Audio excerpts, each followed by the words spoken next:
Screen দেখতে পাচ্ছিস? হ্যাঁ স্যার। তাহলে বলো, আগের দিন পড়াশোনায় কারো কিছু অসুবিধা থাকলে বলে ফেলো।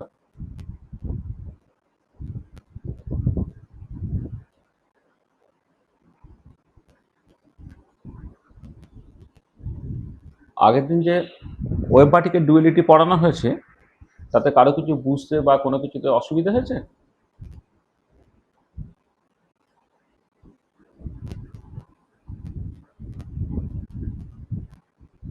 কি প্রীতম? হ্যাঁ স্যার, বলছি ওই যেটা লাস্টের দিনে হোমওয়ার্ক দিয়েছিলেন ওই থার্মাল ডিভগলি ওয়েভলেন্থটাকে বের করতে আর প্রোটন ওয়েভলেন্থ ওইটা স্যার ঠিক পারি। না, তুই মানে খুঁজেছিস বা ভেবেছিস? মানে ভাবা হয়নি, তবে স্যার আপনার বইটা এমনি করছিল যে ওই ডিভগলি ওয়েভলেন্থ কোয়ালিটির ওই চ্যাপ্টারটা হ্যাঁ, আলাদা করে ভাবা হয়নি। আলাদা করে ভাবা হয়নি। বাড়ি যেয়ে তুমি সবটার জন্য স্যার ঠিক পড়াও হয়নি। হ্যাঁ।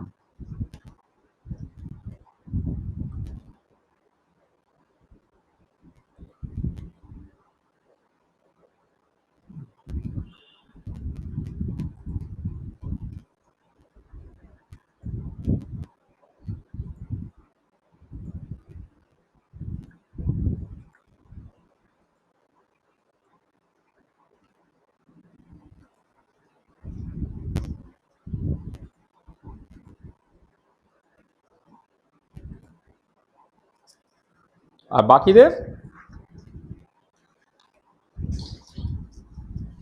অন্যজনদের কি অসুবিধে? স্যার এই সপ্তাহে ঠিক পড়াটা দেখা হয়নি।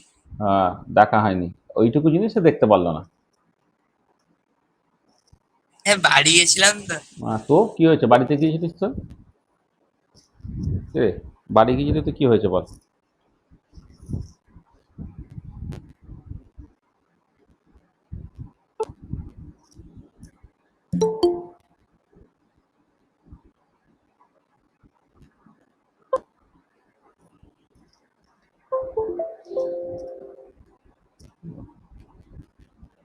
এত দেরি করে জয়েন করে না সব।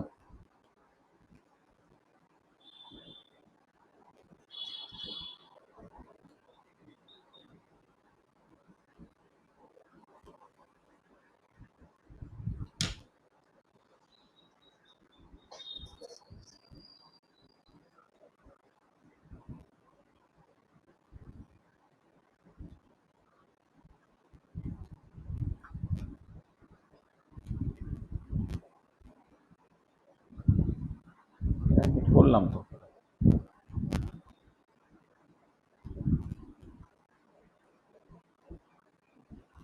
হচ্ছে না। রিক জয়েন করেছিস রিক?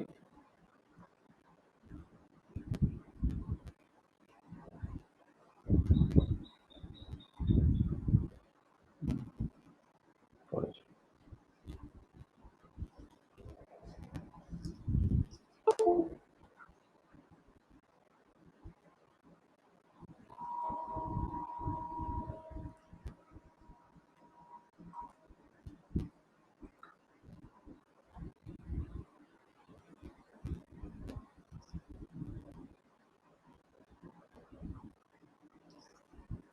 ঠিক আছে,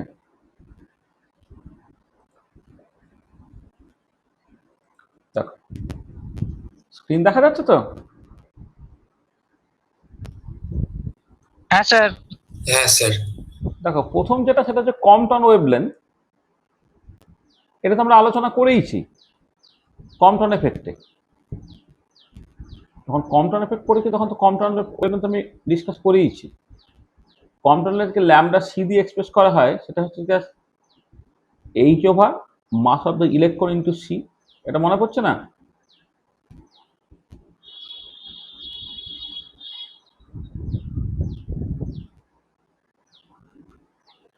এটা একটা কনস্ট্যান্ট আর কি, এটা একটা সেভাবে যদি ধরো সেটা ইউনিভার্সাল কনস্ট্যান্ট। কনস্ট্যান্ট। আচ্ছা, এবারে এর এইটাকে তুমি হাইপোথেটিক্যালি ভাবতে পারো। দেখো, যে মাসকে যদি ভেলোসিটি দিয়ে গুণ করা হয় তাহলে মোমেন্টাম হয়, তাহলে এটা কেন একটা ডিবগলি ওয়েভলেন্থের মতো। এবার ডিবগলি ওয়েভলেন্থ অফ হোয়াট, দেখো h divided by m into c, অর্থাৎ ইলেকট্রন যদি লাইট স্পিডে মুভ করে তার সঙ্গে অ্যাসোসিয়েটেড যে ওয়েভলেন্থ সেটাই হচ্ছে কম্পটন ওয়েভলেন্থ। এবারে ইলেকট্রন সেটা ম্যাসিভ পার্টিকেল, সেটা আর লাইট স্পিডে মুভ করতে পারে না, তার মানে কি এটা একটা হাইপোথেটিক্যাল ওয়েভলেন্থ, হাইপোথেটিক্যাল ডিবগলি ওয়েভলেন্থ কখন না যখন ইলেকট্রনটা লাইট স্পিডে মুভ করে। তাহলে তুমি এটাকে বলতে পারো this is a hypothetical de Broglie wavelength when an electron moves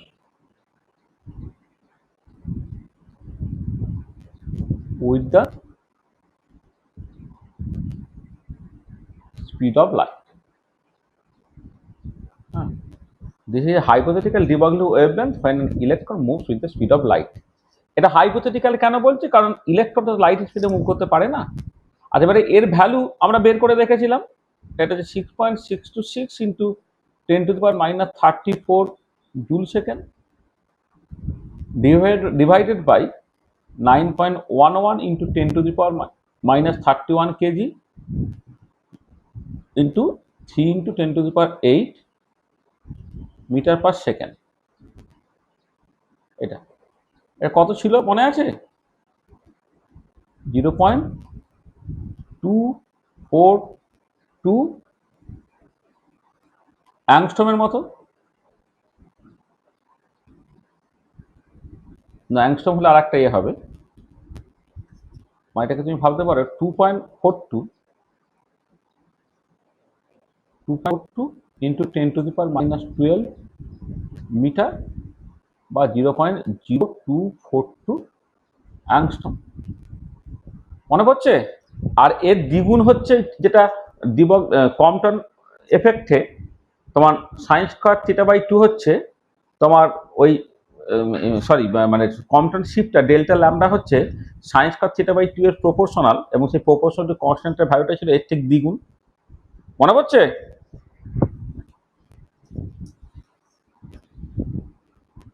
হ্যাঁ স্যার।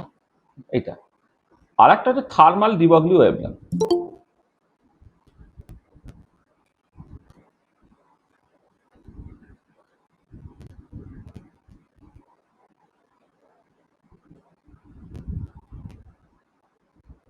আবার কেউ একজন আসছে,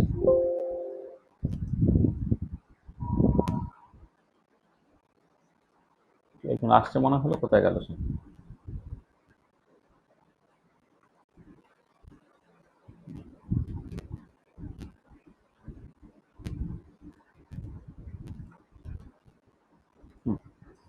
দেখো thermal de Broglie wavelength.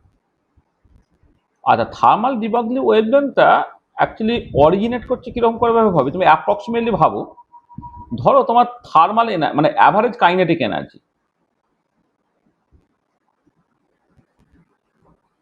Of ideal gas, average kinetic energy of ideal gas কি হয় সেটাকে তুমি অ্যাভারেজ কাইনেটিক এনার্জিটাকে তুমি এইরকম করে যদি ভাবো, p²/2m কাইনেটিক এনার্জিটা, সেটা কত হয় তোমার ওই মানে প্রপোর্শনাল টু কেটি হয়, মানে 1D ভাবছো না 2D ভাবছো না 3D ভাবছো তার উপরে নির্ভর করে। This is actually proportional to kT, যেখানে কে হচ্ছে বোলজম্যান কনস্ট্যান্ট, তাই না? 1 ডাইমেনশনে হলো এটা ½ কেটি, 2 ডাইমেনশনে হলো হচ্ছে কেটি, 3 ডাইমেনশনে 3/2 কেটি। জাস্ট আমি বলছি এটা প্রপোর্শনাল টু কেটি। সেখান থেকে পিটাকে তুমি পেয়ে যাচ্ছ, দেখো this is proportional to √2m kT. এটা পিটা প্রপোর্শনাল টু এইটা। তাহলে এবার তুমি যদি এর সঙ্গে ডি ব্রগলি ওয়েভলেন্থটা ভাবো associated,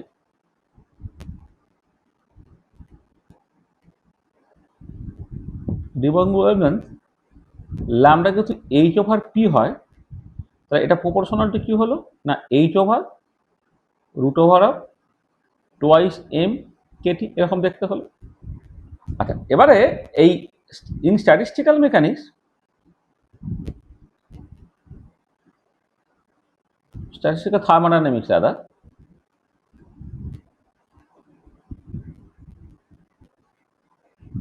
Thermal de Broglie wavelength is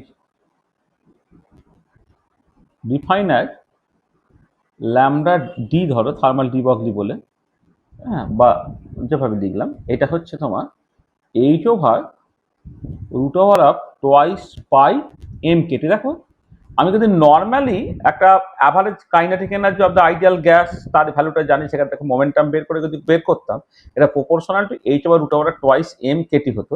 actual সিচুয়েশনে থার্মাল ডি ব্রগলি ওয়েভলেন্থটা হয় h over root over twice m k T. আর এইটা যেহেতু টেম্পারেচারের উপর ডিপেন্ড করছে, সেখানে এর নাম হচ্ছে থার্মাল। হ্যাঁ, মানে as it depends on temperature, hence the নাম থার্মাল ডি ব্রগলি ওয়েভলেন্থ। মানে এটা ডি ব্রগলি ওয়েভলেন্থের সঙ্গে প্রপোর্শনাল, যেটা টেম্পারেচার উপর নির্ভর করে। At it depends on temperature, hence the name, hence it is called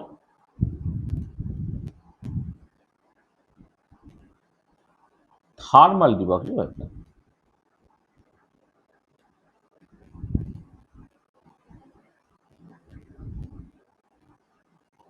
ঠিক আছে, বোঝা গেল?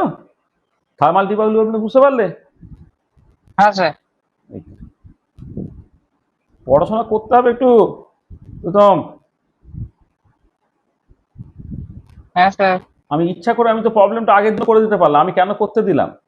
যে এটা যদি খুঁজবি তার নলেজ এক্সপানশনটা হবে কি করে, তাই না? তোকে তো স্যার একটু খোঁজা হয়। হ্যাঁ ঠিক আছে, সে না বাড়ি গিয়েছিলিস, স্বাধীনতা দিবসের ব্যাপার ছিল, তারপর আরো কি সব ছিল, জন্মাষ্টমী ছিল, সামনের সপ্তাহ থেকে করবি। চলো আমরা তাহলে পড়াশোনা স্টার্ট করি। তাহলে আমাদের নেক্সট আমরা যেটা শুরু করবো সেটা হচ্ছে হাইসেনবার্গ আনসার্টেনটি প্রিন্সিপাল।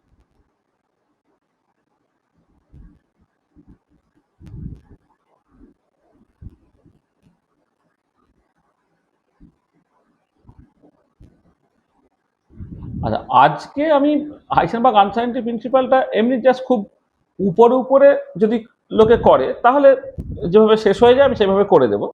তবে আমার ইচ্ছা আছে হাইসেনবার্গ আনসার্টেনটি প্রিন্সিপাল নিয়ে আর একটা ক্লাস নিতে, যে ক্লাসে হাইসেনবার্গ আনসার্টেনটি প্রিন্সিপাল আরও কিছু কিছু ডিটেলিং এর ব্যাপার আছে যেগুলো একটুখানি পরের দিকে পড়ানো হয় আর কি, সেইগুলোকে নিয়ে একটু আলোচনা করবো। হয়তো এমন হতে পারে যে এই কনটেক্সটে আমি এখানেই ব্যাপারটাকে শেষ করে দিলাম। আবার হাইসেনবার্গ আনসার্টেনটি প্রিন্সিপাল যখন আমরা মেকানিক্স কষবো, কোয়ান্টাম মেকানিক্স, সেখানে হাইসেনবার্গ আনসার্টেনটি প্রিন্সিপাল আরেকবার ফিরে আসবে। তাহলে এখানে আমি মোটামুটিভাবে যেটা তোমাদের একদম যেটা ওই ফাউন্ডেশনে আর কি, বা হিস্টোরিক্যাল ডেভেলপমেন্টে যতটুকু দরকার পড়ে ততটুকু আমরা আজকের ক্লাসের মধ্যে বলে দেবো। কিন্তু হাইসেনবার্গ আনসার্টেনটি প্রিন্সিপাল অনেক বড় টপিক, আরও হাইসেনবার্গ আনসার্টেনটি প্রিন্সিপাল থেকে আরও অনেক ইনফরমেশন আছে, সেই ইনফরমেশনগুলো হয়তো আমরা নেক্সট ক্লাসও বলে দিতে পারি। অবশ্য এখন বললে তোমাদের একটু বুঝতে অসুবিধা, আবার পরের দিকে আমি আরও হয়তো ডিটেলে জিনিসগুলোকে বলে দেবো। আর যখন আমরা কোয়ান্টাম মেকানিক্স পড়বো, কোয়ান্টাম মেকানিক্সের মধ্যেও কিন্তু এটা নিয়ে আমাদের আলোচনা আছে। তো চলো আমরা শুরু করি। আচ্ছা দেখো, লাস্ট যে দুটো ক্লাস জুড়ে, লাস্ট দুটো কেন লাস্ট তিনটে ক্লাস জুড়ে আমাদের যে আলোচনাগুলো হচ্ছিল, সেই জায়গাতে দেখো আমরা মূলত যেটা আলোচনা করেছি যে photo electric effect, Compton effect এবং de Broglie wave particle duality. Photo electric effect, Compton এফেক্টে লাইট যেটাকে ওয়েভ হিসেবে জানতো তার কর্পাসকুলার বা পার্টিকেল ক্যারেক্টার নিয়ে আলোচনা হয়েছে। আর এদিকে তোমার যখন ডি ব্রগলি ওয়েভ পার্টিকেল ডুয়েলিটি বলেছি, একটা পার্টিকেল আর ওয়েভ নেচার নিয়ে কথাবার্তা হয়েছে, মানে অল অ্যাবাউট ওয়েভ পার্টিকেল ডুয়েলিটি। এই হাইসেনবার্গ আনসার্টেনটি প্রিন্সিপালের কনসেপ্টটা কিন্তু লুকিয়ে আছে এই ওয়েভ পার্টিকেল ডুয়েলিটির উপর। দেখো, in some experiments light behaves as a wave, যেমন ডিফ্র্যাকশন, ইন্টারফারেন্স, পোলারাইজেশন, এগুলো তুমি জানো। আর in some other experiments light behaves as a particle, যেমন photo electric effect, Compton effect, etcetera. তাহলে আলোর চরিত্রটা কি হলো? আলোর চরিত্র হচ্ছে লাইট ইজ অ্যাকচুয়ালি এ, মানে লাইট তার একটা dual character, light has a dual character, wave and particle. আর এবং এই ওয়েভ পার্টিকেল এই কানেকশনটা তুমি পাচ্ছ কোথা থেকে? না মোমেন্টামের সঙ্গে ওয়েভলেন্থের রিলেশনস থেকে। Momentum associated to light or photon of wavelength lambda is given by p equal to h over lambda. আচ্ছা, এবারে ধরো তুমি কোন একটা পার্টিকেলের পজিশনটাকে অ্যাকুরেটলি মাপতে চাইছো। We want to determine the position of a microscopic particle accurately. আমাকে কি করতে হবে? We have to use a microscope of high resolution power. আমাকে একটা খুব ছোট্ট জিনিস যদি হয়, সেটার পজিশনটা এক্স্যাক্টলি মাপতে গেলে আমার খুব হাই রেজলিউশন পাওয়ার মাইক্রোস্কোপ ব্যবহার করতে হবে। আর এবার মাইক্রোস্কোপের রেজলিউশন পাওয়ার সেটা হচ্ছে ওয়েভলেন্থের সাথে ইনভার্সলি প্রপোর্শনাল। তাহলে we have to use a light of shorter wavelength. তুমি যদি হাই রেজলিউশনের মাইক্রোস্কোপ ব্যবহার করো, তোমাকে শর্টার ওয়েভলেন্থের লাইট তোমাকে ব্যবহার করতে হবে। এটা আচ্ছা, তুমি জানো যে ধরো হাড়ের ছবি তুলতে গেলে তোমাকে এক্স রে ব্যবহার করতে হচ্ছে, কারণ এক্স রে ওয়েভলেন্থ হচ্ছে কম। আর এমনি সাদা নর্মাল আলো দিয়ে, ভিজিবল লাইট দিয়ে তুমি কিন্তু হাড়ের ছবি তুলতে পারবে না। সেই জন্য মাইক্রোস্কোপের রেজলিউশন পাওয়ারটা বেশি করতে গেলে তোমাকে শর্টার ওয়েভলেন্থের লাইট ব্যবহার করতে হবে। আর এবারে যেহেতু মোমেন্টামটা এইচ ওভার ল্যামডা, তাহলে ল্যামডা যদি শর্ট হয় তাহলে মোমেন্টাম কত হয়ে যাবে? বেশি হয়ে যাবে। তাহলে momentum associated light of shorter wavelength is high, যেহেতু p equal to h over lambda. তাহলে এবারে দেখো, তুমি যখনই পজিশনটাকে অ্যাকুরেটলি দেখতে চাইলে তোমাকে হাই রেজলিউশন পাওয়ারওয়ালা মাইক্রোস্কোপ ব্যবহার করতে হবে। মাইক্রোস্কোপের রেজলিউশন পাওয়ার বেশি হলে শর্টার ওয়েভলেন্থ লাইট ব্যবহার করতে হবে। শর্টার ওয়েভলেন্থ লাইট ব্যবহার করলে তার সঙ্গে অ্যাসোসিয়েটেড মোমেন্টাম অনেক বেশি হয়ে যাবে। এবার সেই লাইট দিয়ে যখন কোনো একটা পার্টিকেলের পজিশনটা তুমি টর্চ মেরে দেখতে চাইছো, অর্থাৎ সেই ফোটনটাকে ফেলে তুমি দেখতে চাইছো, সেই ফোটনের সঙ্গে পার্টিকেলের ধাক্কি হচ্ছে। এবার ফোটনটার মোমেন্টাম যেহেতু অনেকটা বেশি, তাহলে সেই দেখবে সেই পার্টিকেলের মোমেন্টামটা পাল্টে যাচ্ছে। তার মানে পজিশনটা অ্যাকুরেটলি দেখতে গেলে কি হচ্ছে না, মোমেন্টামটা পাল্টে যাচ্ছে। হ্যাঁ, তা কি হচ্ছে, এই দেখো যখনই তুমি এই ফোটন দিয়ে এই পার্টিকেলটাকে ধাক্কা দিলে, তখন এই ফোটনে যেহেতু মোমেন্টাম আছে, পার্টিকেলের মোমেন্টামটা পাল্টে গেল। The momentum of the particle becomes uncertain due to collision of particle and photon or light. তাহলে দেখো, তুমি একটা পার্টিকেলের পজিশনটাকে অ্যাকুরেটলি দেখতে চাইলে তোমাকে হাই রেজলিউশন পাওয়ারওয়ালা মাইক্রোস্কোপ ব্যবহার করতে হবে, অর্থাৎ শর্টার ওয়েভলেন্থের লাইট ব্যবহার করতে হবে। শর্টার ওয়েভলেন্থের লাইটের সঙ্গে আজকের মোমেন্টাম যেহেতু বেশি, সেই ফোটনের সঙ্গে যখন পার্টিকেলের ধাক্কা হচ্ছে, পার্টিকেলের মোমেন্টামটা পাল্টে যাচ্ছে, অর্থাৎ পার্টিকেলের মোমেন্টামটা আনসার্টেন হয়ে পড়ছে। অর্থাৎ পজিশনটাকে সার্টেন করতে গেলে মোমেন্টামটা আনসার্টেন হয়ে পড়ে। আচ্ছা, তাহলে উপায়টা কি? উপায় অল্টারনেটিভটা দেখো। অল্টারনেটিভ তুমি যেটা ভাবতে পারো যে ঠিক আছে, আমি বাবা এটাকে পাল্টাবো না, আমি মানে মোমেন্টামটাকে পাল্টাবো না। তাহলে মোমেন্টাম যদি না পাল্টাতে চাই, তাহলে লোয়ার মোমেন্টামওয়ালা কোনো পার্টিকেল তোমাকে লোয়ার মোমেন্টামওয়ালা কোনো ফোটন ব্যবহার করতে হবে। আর লোয়ার মোমেন্টামওয়ালা ফোটন মানেই হচ্ছে তার ওয়েভলেন্থ খুব বেশি। আর ওয়েভলেন্থ যখনই বেশি হলো, মাইক্রোস্কোপের রেজলিউশন পাওয়ার খারাপ হয়ে গেল। মাইক্রোস্কোপের রেজলিউশন পাওয়ার খারাপ হয়ে গেলে তুমি আর পজিশনটাকে অ্যাকুরেটলি দেখতে পারবে না। তাই we do not want to disturb the momentum of the particle, but we want to determine the momentum of the particle accurately. We have to use a light or lower momentum.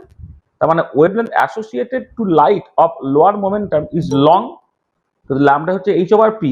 তাহলে momentum যখনই তোমার কম নেবে মনে করলে, তখন ওয়েভলেন্থটা বেশি হয়ে গেল, তখন resolution power of the microscope will be poor. মাইক্রোস্কোপের রেজলিউশন পাওয়ার খারাপ হয়ে যাবে, তখন হচ্ছে position cannot be determine accurately. হ্যাঁ, or position will be uncertain, তখন পজিশনটা তুমি অ্যাকুরেটলি আর দেখতে পাচ্ছ না। তাহলে কি দাঁড়ালো দেখো, আর প্রথমে আমি পজিশনটাকে এক্স্যাক্টলি মাপতে চেয়েছিলাম বলে মোমেন্টামটা গন্ডগোল হয়ে গেল। এখন মোমেন্টামটাকে ঘাটামোটা মনে করলাম বলে পজিশনটা তুমি ভালো করে মাপতে পারলে না। তাহলে সেখান থেকে কি কনক্লুশন আসতে পারো? কনক্লুশনটা এই যে পজিশন আর momentum of a particle cannot be determine simultaneous with arbitrary precision. Position আর momentum of a particle cannot be determine simultaneously with arbitrary precision. ঠিক আছে, এইটা বুঝতে পেরেছো যে তুমি কোয়ালিটেটিভলি যে লাইটের যে ওয়েভ পার্টিকেল ডুয়েলিটি আছে, সেখান থেকে তুমি কেমন করে দেখালে যে পজিশন এবং মোমেন্টাম দুটোকে সাইমালটেনিয়াসলি উইথ আরবিট্রারি প্রিসিশন মাপা যাবে না। ঠিক আছে, কারো অসুবিধা আছে? না স্যার। একজন আসছে মনে হচ্ছে, একজন আসছিল।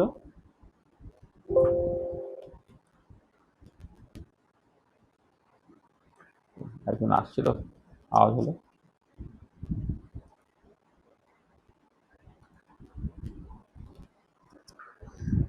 সৌম্য বুঝতে পেরেছে এটা? হ্যাঁ স্যার। তোদের ছেলেগুলো কিন্তু খুব ফাঁকিবাজ।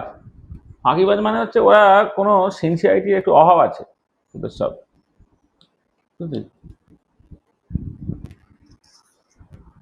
আচ্ছা চলো, তাহলে আমি এই যে ওয়েভ পার্টিকেল ডুয়ালিটিটা আলোচনা করলাম, সেখানে লাইট তার যেটাকে ওয়েভ হিসেবে জানতাম তার যে কর্পাসকুলার ক্যারেক্টার আছে, অর্থাৎ লাইটের যে ওয়েভ পার্টিকেল ডুয়ালিটি তার কনটেক্সটে, আর এবারে পার্টিকেলের যে ওয়েভ পার্টিকেল ডুয়ালিটি তার রেসপেক্টে তুমি কেমন করে ব্যাপারটাকে এক্সপ্লেন করবে দেখো। সেটা আমি আগের দিন কিছুটা বলেছিলাম, সেটা আমাকে আবার একটু বলবো যে from de Broglie's wave particle duality, for every moving particle there is an associated wave called the matter wave, and the wavelength of this matter wave lambda equal to h/p, যেটা আমি আগের দিন আলোচনা করেছি। তারপরে এরকম একটা প্রশ্ন করেছিলেন যে what is the nature of this matter wave, সেই ম্যাটার ওয়েভের নেচারটা কি। প্রথম অপশন বলেছিলাম is it a plane wave with a definite momentum, মানে এই টাইপের কি ওয়েভটা, আর একটা প্লেন ওয়েভ। ওহ বাবা, এই আপ্যায়ন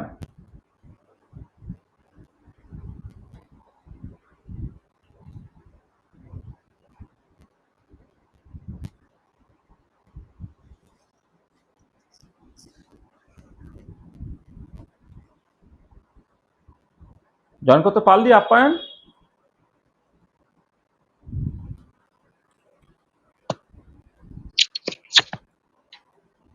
জয়েন করেছিস? হ্যাঁ স্যার। তো 7টা থেকে ক্লাস বলে কি 7:30টার সময় জায়গায় চ্যাংলামি হচ্ছে নাকি এটা? হ্যাঁ কি রে, তো মনে হয় এটা একটু প্রবলেম করছিল মোবাইলটা। মোবাইলটা যখন প্রবলেম করবে আর সেদিন জয়েন করতে হবে না। এই করে 7টায় ক্লাসটা 7টায় আসা অভ্যাস কর। তুই নাকি রামকৃষ্ণ মিশনের ছাত্র, তো ঝাড়গ্রাম রাজ কলেজের ছেলের সাথে তোর তোর তোর কোনো তফাৎ রইল না। চলো তাহলে এটা বললাম, দেখো তাহলে প্রথমটা হচ্ছে যে যেটা আমি আগের দিনই বলেছিলাম যে is it a plane wave with definite momentum. তাহলে কি হবে, তাহলে তুমি দেখতে পাচ্ছ যে ওয়েভটা এরকম দেখতে হবে। তাহলে এই ওয়েভের মানে plane wave with definite momentum, মানে মোমেন্টামটা ফিক্স, অর্থাৎ মোমেন্টামের আনসার্টেনিটিটা জিরো।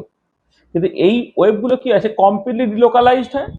কমপ্লিটলি ডিলোকালাইজ যদি হয় তাহলে পার্টিকেলের সঙ্গে পার্টিকেলের পজিশনটা কোথায় বলবো, প্লাস ইনফিনিটি থেকে মাইনাস ইনফিনিটি যেখানে খুশি হতে পারে, অর্থাৎ পজিশনটা কমপ্লিটলি আনসার্টেন হয়ে গেল। অর্থাৎ ডেল্টা পি এক্স যখন জিরো হয়ে যাচ্ছে তখন ডেল্টা এক্সটা টেন্ডস টু ইনফিনিটি হয়ে যাচ্ছে। এটা নেক্সট পসিবিলিটি হচ্ছে যে is a superposition of infinite number of plane wave with different momentum.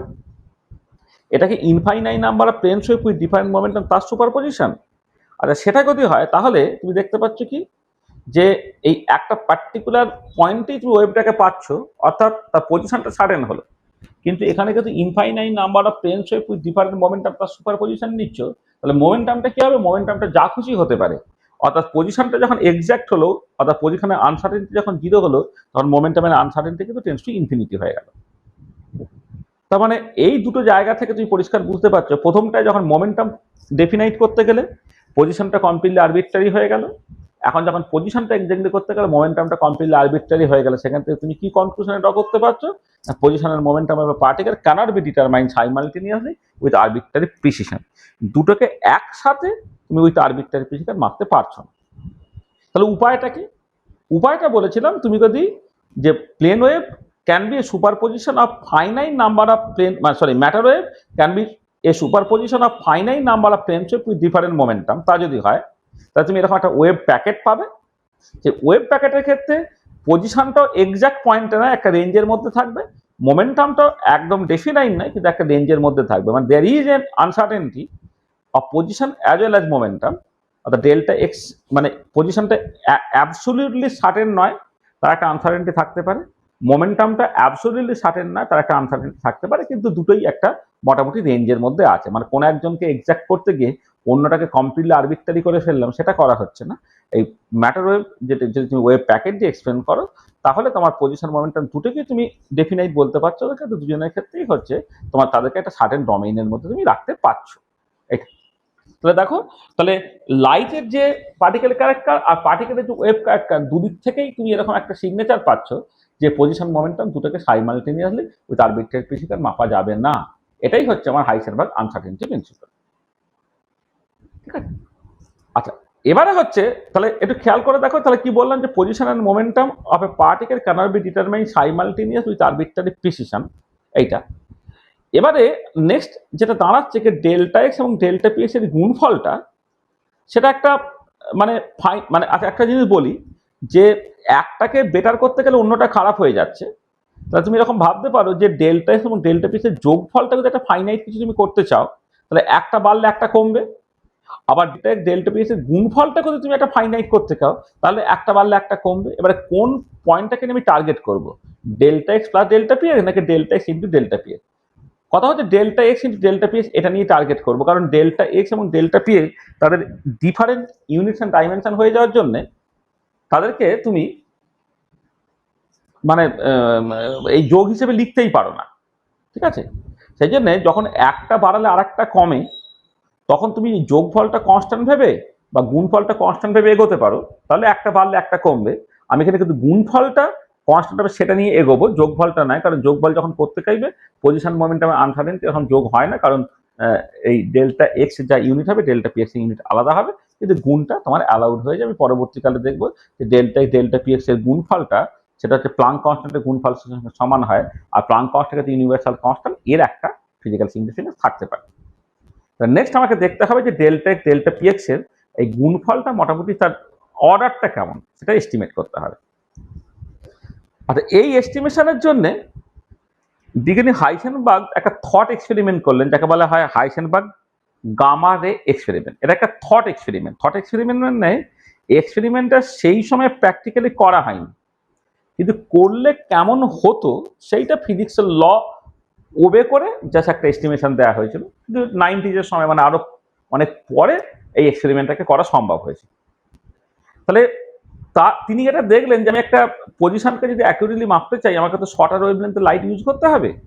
তাহলে গামারে হচ্ছে একটা লাইট যার ওয়েভলেন্থ শর্টেস্ট, যা ইলেকট্রোম্যাগনেটিক রেডিয়েশনে যা যা ওয়েভলেন্থ তুমি দেখেছো তার মধ্যে গামারের ওয়েভলেন্থ হচ্ছে সবচেয়ে কম বলে resolution power of the microscope সেটা বেস্ট হবে, তার পজিশনটা তুমি অ্যাকুরেটলি মাপতে পারবে। আচ্ছা এবারে এই রেজলিউশন পাওয়ার তার উপরে নির্ভর করে আনসার্টেনিটি ইন পজিশনটা, আর আনসার্টেনিটি ইন পজিশনটা হচ্ছে 1 by resolution power of the microscope, সেটা হয় হচ্ছে ল্যামডা বাই সাইন থিটা। তোমাদের মাইক্রোস্কোপ দেখবে অপটিক্সের মধ্যে পড়া হয় বা লাইটের মধ্যে পড়া হয়, সেটা তুমি দেখবে রেজলিউশন পাওয়ারটা সাইন থিটা বাই ল্যামডা হয়, অর্থাৎ তোমার uncertainty in the position uncertainty in the determination of position সেটা হচ্ছে ল্যামডা বাই সাইন থিটা হয়। যেখানে ল্যামডা হচ্ছে যে লাইটটাকে ব্যবহার করছে তার ওয়েভলেন্থ, আর থিটা কোনটা এই হাফ অ্যাঙ্গেল। মানে এই যদি একটা লেন্স থাকে একটা মাইক্রোস্কোপে ফোকাসে নিয়ে আসতে হবে তো অবজেক্টটাকে, ফোকাসে নিয়ে গেলে হচ্ছে এই লাইটগুলো হচ্ছে কনভার্ট করে একটা পয়েন্টে মিট করবে। এবার এই যে অ্যাঙ্গেলটা এই হাফ অ্যাঙ্গেলটা সেটা হচ্ছে তোমার থিটা। আর এবারে খেয়াল করে দেখো এইখান থেকে যে লাইটটা পড়লো তার ওয়েভলেন্থ যদি ল্যামডা হয় তার সঙ্গে অ্যাসোসিয়েটেড মোমেন্টাম পি কত, এইচ ওভার ল্যামডা। এবারে এই যে তোমার মোমেন্টামটা সেই মোমেন্টামের দুটো কম্পোনেন্ট, এক্স ডিরেকশন বরাবর কম্পোনেন্টটা যদি পি এক্স বলো সেটা কত হবে পি সাইন থিটা, অর্থাৎ এই টার্মটা সাইন থিটা। আর ওয়াই অ্যাক্সিস বরাবর যদি মোমেন্টামটাকে বলো তাহলে হচ্ছে পি কস থিটা, অর্থাৎ H over lambda cos theta. আমি এক্স ডিরেকশন বরাবর মোমেন্টামের চেঞ্জটাকে দেখতে চাইছি, তাহলে uncertainty in the determination of momentum of the particle in X direction সেটা কত হবে না H by lambda into sine theta. এইটা মানে আমার তো পার্টিকেলের মোমেন্টাম নিয়ে মাপতে চেয়েছিলাম, এবারে ফোটন এখানে ধাক্কা দিল বলে পার্টিকেলের মোমেন্টামটা অ্যালং এক্স ডিরেকশন কতটা পাল্টাবে না এই ফোটনের মোমেন্টাম যতখানি কম্পোনেন্ট তোমার এক্স ডিরেকশন বরাবর থাকছে সেটা কত H over lambda into sine theta. তাহলে আনসার্টেনিটি ইন পজিশনটা of the order of lambda by sine theta, আর uncertainty momentum is of the order of H over lambda sine theta. এবার দুটোকে গুণ করে ফেলো, দেখো গুণ করে কি পাচ্ছ না lambda by sine theta into H over lambda sine theta কেটে কুটে গেল, কেটে কুটে গিয়ে আলটিমেটলি তোমার জিনিসটা দাঁড়াচ্ছে কিরকম তোমার এইচ এর অর্ডারে দাঁড়িয়ে গেল, কেটে গেল এটা এইচ এর অর্ডারে দাঁড়িয়ে গেল। তার মানে কি দাঁড়াচ্ছে যে ডেল্টা পি এর গুণফলটা হচ্ছে of the order of H. একটা অর্ডার নিয়ে কথাবার্তা হচ্ছে, যেটা আমি বলছি সবটা হচ্ছে অর্ডার। এক্স্যাক্টলি কি হয় এক্স্যাক্টলি করতে গেলে তোমাকে কোয়ান্টাম মেকানিক্স করতে হবে, যে কোয়ান্টাম মেকানিক্স আমরা কিছুদিন পরে ঠিকঠাক করে কষবো। Exact quantum mechanics or operator algebra shows that delta p is actually greater equal to h cos by 2. The delta p is greater equal to h cos by 2. হ্যাঁ, তাহলে এটা হচ্ছে Heisenberg position momentum uncertainty principle. Delta p is greater equal to H cross by 2। ঠিক আছে, তাহলে বুঝতে পারলে যে আনসার্টেনিটি হাইসেনবার্গ আনসার্টেনিটি প্রিন্সিপালটা কি? হ্যাঁ স্যার।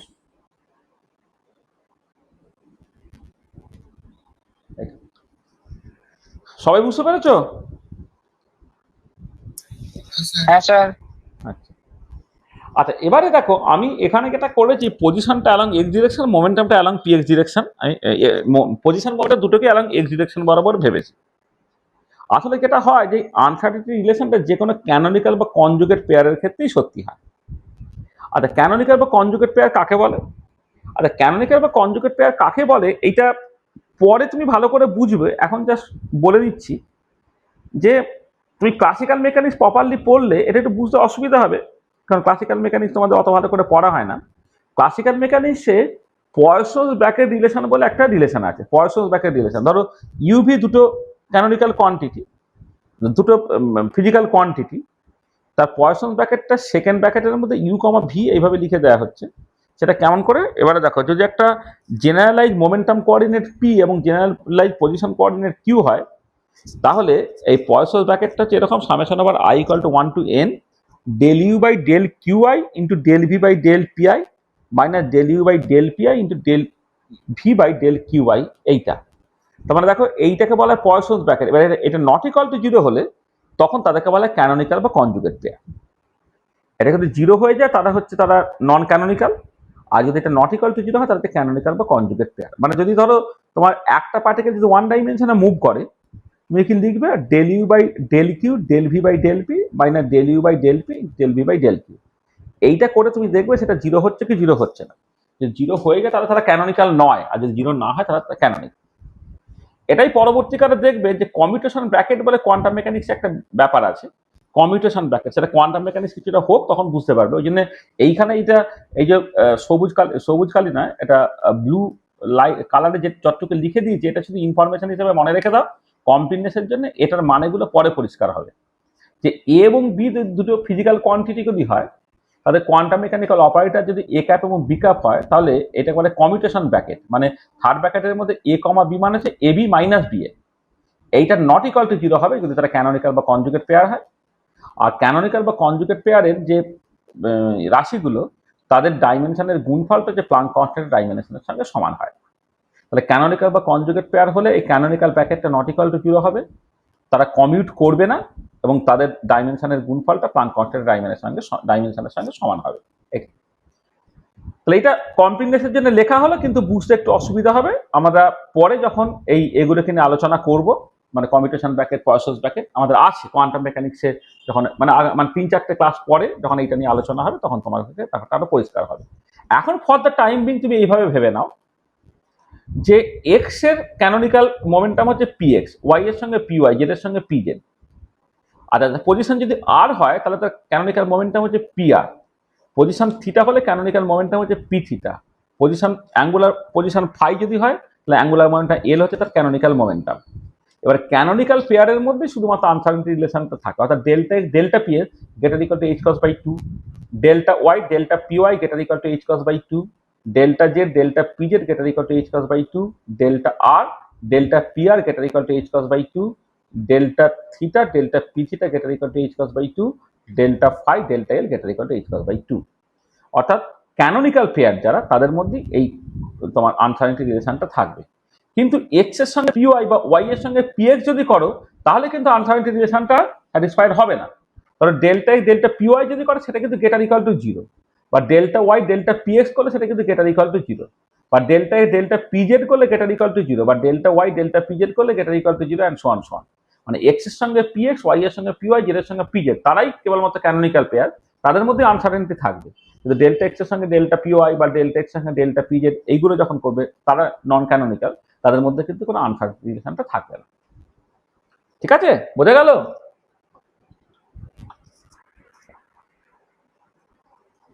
হ্যাঁ স্যার। তাহলে দেখো এইখানে দুটো কোয়ান্টিটি ব্যবহার করলাম, একজন কিন্তু পজিশন, আরেকজন মোমেন্টাম। সেখানে এই আনসার্টেনিটি রিলেশনগুলোকে বলা হচ্ছে পজিশন মোমেন্টাম আনসার্টেনিটি রিলেশন।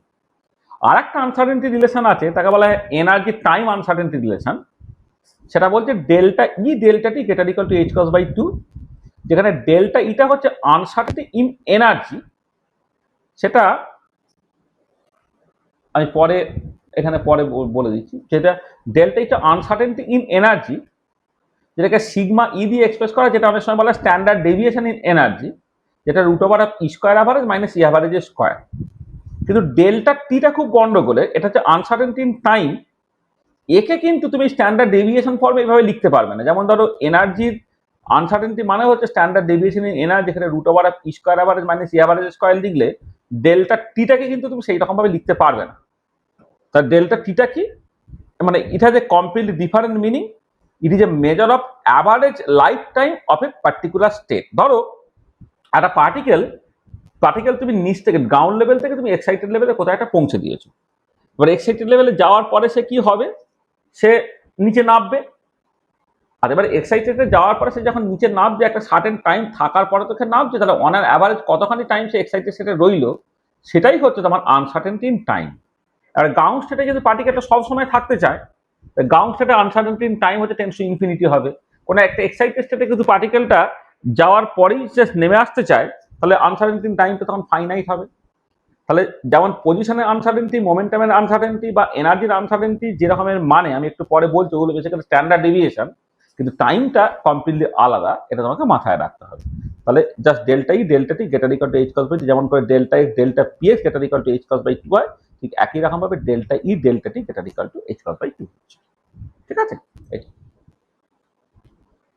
আচ্ছা এবারে ওইটা একটুখানি বলে দিই, যেটা আমি আগেই বলে দিলে ভালো হতো, যে আনসার্টেনটি ইন পজিশন যেটা আমি মুখে বললাম সেটা তো কোয়ালিটেটিভলি বললাম, সেটা ম্যাথামেটিক্যালি তুমি মাপবে কি করে?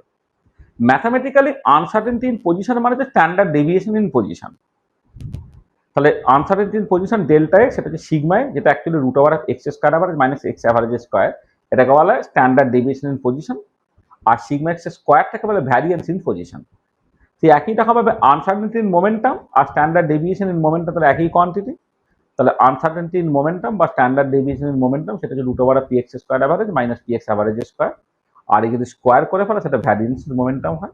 তাহলে হাইসেনবার্গ আনসার্টেনটি প্রিন্সিপালটাকে তুমি আরেক রকম করে লিখতে পারবে, সেটা হচ্ছে সিগমায় sigma P x greater equal to H cross by two. আর delta x delta P x যেমন greater equal to H cross by two, তেমন করে sigma x sigma P x greater equal to H cross by two. এটা ঠিক আছে। তাহলে তোমাকে যদি ম্যাথামেটিক্যালি আনসার্টেনটি ইন পজিশন বা আনসার্টেনটি মোমেন্টাম বের করতে হয়, তুমি basically standard deviation in position এবং স্ট্যান্ডার্ড ডেভিয়েশন ইন মোমেন্টামটাকে বের করবো। তাহলে ডেল্টা এক্স ডেল্টা পি যেমন করে greater equal to H cross by t, ঠিক একই রকম ভাবে sigma sigma p greater equal to H cross by two হবে। ঠিক আছে, বোঝা গেল?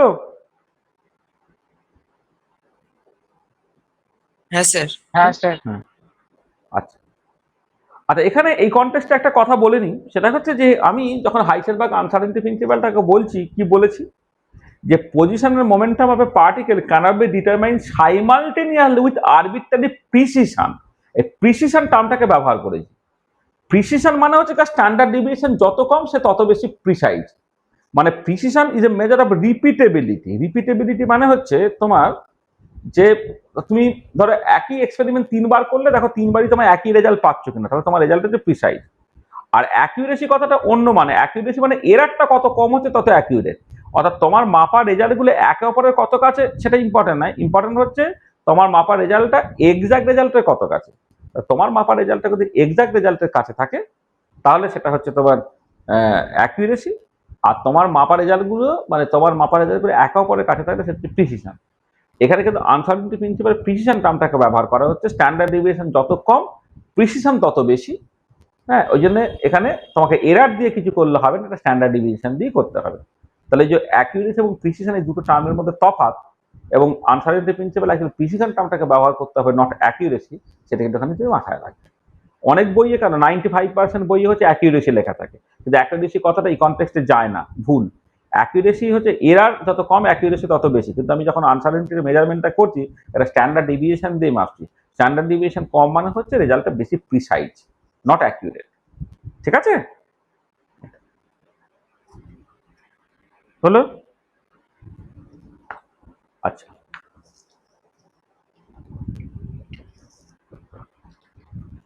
দেখো আরেকটা আমি জেনারেলাইজ হাইসেনবার্গ আনসার্টেনটি প্রিন্সিপাল বলছি, এটাও ঠিক একই রকম ভাবে তোমার এখন বুঝতে অসুবিধা হবে। এটা যখন আমি অপারেটর অ্যালজেব্রা বলবো তখন এই টার্মটা তোমার কাছে বোঝা যাবে। সেটা হচ্ছে যে sigma A sigma P B greater equal to A B commutator তার average value divided by twice I. যেখানে এ ক্যাপ এবং B cap are the quantum mechanical operator corresponding to classical observables A and B respectively. আর আইটা হচ্ছে এই যেটা complex নাম্বারের I √(-1)। তার মানে এ আর বি যদি দুটো ক্লাসিক্যাল অবজারভেবল হয়, তার করসপন্ডিং কোয়ান্টাম মেকানিক্যাল অপারেটর যদি এ ক্যাপ এবং বি ক্যাপ হয়, তাহলে এ এবং বি তার অ্যাভারেজ মানে তার কমিউটেটর তার অ্যাভারেজ বলে ডিভাইড বাই টুয়াইস আই। এটাকে বলা হয় জেনারেলাইজড হাইসেনবার্গ আনসার্টেনটি প্রিন্সিপাল। এবং এইখান থেকে পরিষ্কার বোঝা যাচ্ছে যে এবি কমিউটেটর যদি জিরো হয়ে যায়, এটা গেটার ইকুয়াল টু জিরো হয়ে যাবে, তাহলে এবি কমিউটেটর জিরো হয়ে যাবে, তারা ক্যানোনিক্যাল নয়। আর A B commutator not equal to zero হলে তারা ক্যানোনিক্যাল পেয়ার, তার জন্য শুধুমাত্র হাইসেনবার্গ আনসার্টেনটি প্রিন্সিপালটা থাকবে। আচ্ছা, ধরো এ যদি তোমার এক্স হয় আর বি যদি পি এক্স হয়, এইখানে দুটো ক্লাসিক্যাল অবজারভেবল এ আর বি, তাদেরকে একটাকে এক্স বলবো, একটাকে পি এক্স বলবো। তাহলে এবি কমিউটেটর মানে এক্স পি এক্স কমিউটেটর। আমরা পরে ক্যালকুলেট করে দেখাতে পারবো যে এক্স পি এক্স কমিউটেটরটা আই এইচ কস হয়। এবার এখানে কিন্তু আই এইচ কস তুমি বসিয়ে দাও, কেটে কুটে গিয়ে কি হলো, কেটে রেখে এইচ কস বাই 2 হলো। দেখো যে নর্মাল যে পজিশন মোমেন্টাম আনসার্টেনটি প্রিন্সিপাল সেটা তোমার চলে যাবে। তাহলে এই জেনারেলাইজ হাইসেনবার্গ আনসার্টেনটি প্রিন্সিপালটা ইজ ভেরি ভেরি ইম্পর্টেন্ট। এবং এই জেনারেলাইজ হাইসেনবার্গ আনসার্টেনটি প্রিন্সিপালটা ডেরিভেশন আমরা যখন মেকানিক্স পড়বো, মেকানিক্সের শেষের দিকে যখন অপারেটর অ্যালজাবরা, হারমিশন অপারেটর ইত্যাদি ইত্যাদি সব আলোচনা হয়ে যাবে, তখন আমরা এটাকে করবো। এখন ফর দ্য টাইমিং এটা জাস্ট মেমোরাইজ করে নাও যে sigma A sigma B greater equal to A B commutator তার average value by twice I, যেখানে A cap and B cap are the quantum mechanical operator corresponding to classical observable A and B respectively. এবং এখানে যদি special কেসে এ এর জায়গায় x, B এর জায়গায় পি এক্স তুমি বসাও, তাহলে এক্স পি এক্স কমিউটেটরটা যেহেতু আই এইচ কস হয়, সেটা এখানে বসিয়ে দিলে সিগমা সিগমা পি এক্সটা greater equal to H cross by 2 হবে। ঠিক আছে, এটাকে একটা ইনফরমেশন হিসেবে এখন মনে রেখে দাও। আচ্ছা দেখো, এবারে এক্স আর এটাকে যদি এক্স আর বিটাকে যদি পি ওয়াই বলো, তখন এবি কমিউটেটরটা কত হবে, এক্স পি ওয়াই কমিউটেটর সেটা জিরো হয়, সেখানে সিগমা এক্স সিগমা পি ওয়াইটা গেটার ইকুয়াল টু তোমার জিরো হয়ে যায়। ঠিক আছে, যে কারণে বললাম যে ক্যানোনিক্যাল হলে তবে আনসার্টেনটি থাকবে, ক্যানোনিক্যাল না হলে আনসার্টেনটি থাকবে না, সেটা এখান থেকে তুমি বুঝতে পারছো। ঠিক আছে,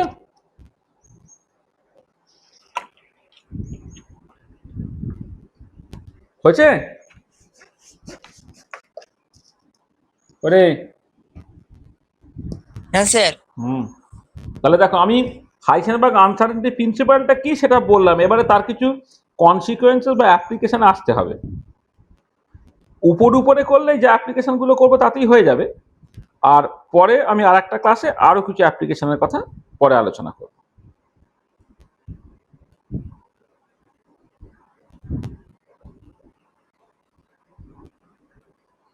বলো।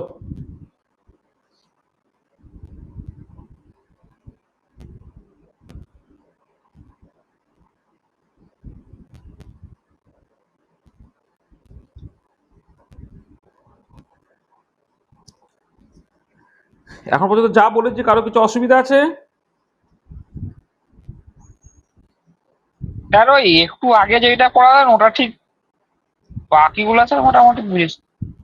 না, একটু আগে যেটা পড়ালাম সেটা তো বললাম, এখন ইনফরমেশন হিসেবে মনে রেখে দাও। কারণ তুমি ধরো ক্লাসিক্যাল অবজারভেবল তার কোয়ান্টাম মেকানিক্যাল অপারেটরের মানে কি, অপারেটর কমিউট করার মানেটা কি, তার অ্যাভারেজে বা মানে কি, কোনো মানেই তো তোমার কাছে পরিষ্কার নয়। এটা কমপ্লিটনেসের না, জন্য স্যার। বলতে হচ্ছে।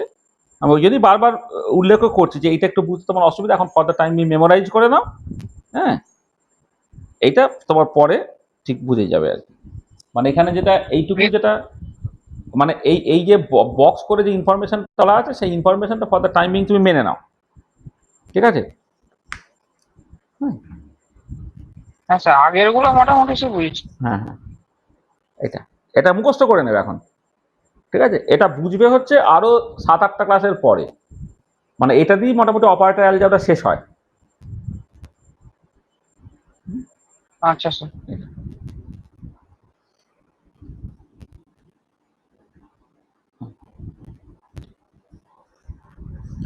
আচ্ছা, এবারে তার কিছু কনসিকুয়েন্সেস আমরা আলোচনা করি।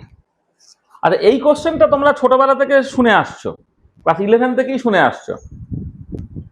Electron cannot stay inside the nucleus, তাই তো? নিউক্লিয়াসের স্যার। মধ্যে ইলেকট্রন থাকে না, এটা তুমি ক্লাস 11 থেকে পড়ে আসছো। বিএসসি ফার্স্ট ইয়ারে যখন ইনঅর্গানিক কেমিস্ট্রিতে অ্যাটমিক স্ট্রাকচার পড়েছো তখন শুনেছো। তাহলে এইটার জাস্ট মানেটা তোমাকে ভালো করে বুঝতে হবে। মানে মানে এটার অরিজিনটা হচ্ছে হাইসেনবার্গ আনসার্টেনটি প্রিন্সিপাল। হাইসেনবার্গ আনসার্টেনটি প্রিন্সিপাল থেকে তুমি দেখাতে পারবে যে কেন নিউক্লিয়াসের মধ্যে ইলেকট্রন থাকতে পারে না। চলো আমি শুরু করি। ধরো যদি নিউক্লিয়াসের মধ্যে ইলেকট্রনটা থাকে তাহলে ইলেকট্রনকে পাওয়ার যে ম্যাক্সিমাম আনসার্টেনটি সেটা নিউক্লিয়াসের ডাইমেনশনের সঙ্গে বা ডায়ামিটারের সঙ্গে সমান হবে। মানে if electron can be found inside the nucleus then maximum uncertainty in position of the electron delta এক্সটা সেটা যেটা নিউক্লিয়াসের ডায়ামিটার তার কম্পারেবল হবে, তাই না? আমি তো বলছি যে ইলেকট্রনটা নিউক্লিয়াসের মধ্যেই আছে, তাহলে তাকে তুমি যখন খুঁজতে চাইবে তাহলে তার ম্যাক্সিমাম আনসার্টেনটিটা তার নিউক্লিয়াসের যে ডায়ামিটার তার সঙ্গে সমান হবে। আর এবারে from Heisenberg uncertainty principle delta x delta P X তো greater equal to H cross by 2, তা ডেল্টা এক্স ডেল্টা পি যদি greater equal to H cross by 2 হয় তাহলে minimum uncertainty in the determination of momentum, delta P X এর minimum ভ্যালুটা কি হবে? প্রথম কথা ডেল্টা এক্সটা ডান দিকে গিয়ে ম্যাক্সিমাম লিখলাম আর এই গেটার ইকুয়াল টুটাকে ইকুয়াল টু লিখলাম, তাহলে আমার তো delta delta P greater equal to H cross by 2, তাহলে ডেল্টা পি এক্সটা বাঁ দিকে রেখে ডেল্টা এক্সটা ডান দিকে নিয়ে যাও প্রথমে, delta P x greater equal to H cross by twice into delta X, ঠিক আছে? আর এইচ কস মানে হচ্ছে এইচ ওভার 2 পাই, তার মানে H over 4 pi into delta x হলো।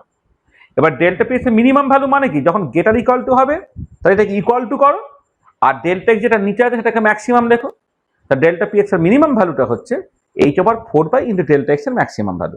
এটা বুঝতে পেরেছো এই জায়গাটা?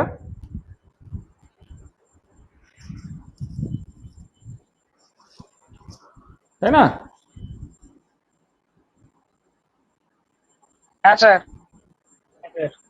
তো দেখো delta P x greater equal to H cross মানে এইচ ওভার 4 পাই কিন্তু ডেল্টা এক্স হচ্ছে, তো তাহলে আমি চাইছি ডেল্টা পি এক্স এর মিনিমাম ভ্যালু বের করতে, তাহলে গেটার ইকুয়াল টু থাকলে মিনিমামটা পেতে গেলে তোমাকে ইকুয়াল টু নিতে হবে, সেখানে ইকুয়াল টু নেওয়া হচ্ছে, আর ডেল্টা এক্স এর তোমাকে ম্যাক্সিমাম ভ্যালু নিতে হবে, তবে ডেল্টা পি এক্স এর মিনিমাম ভ্যালু পাবো।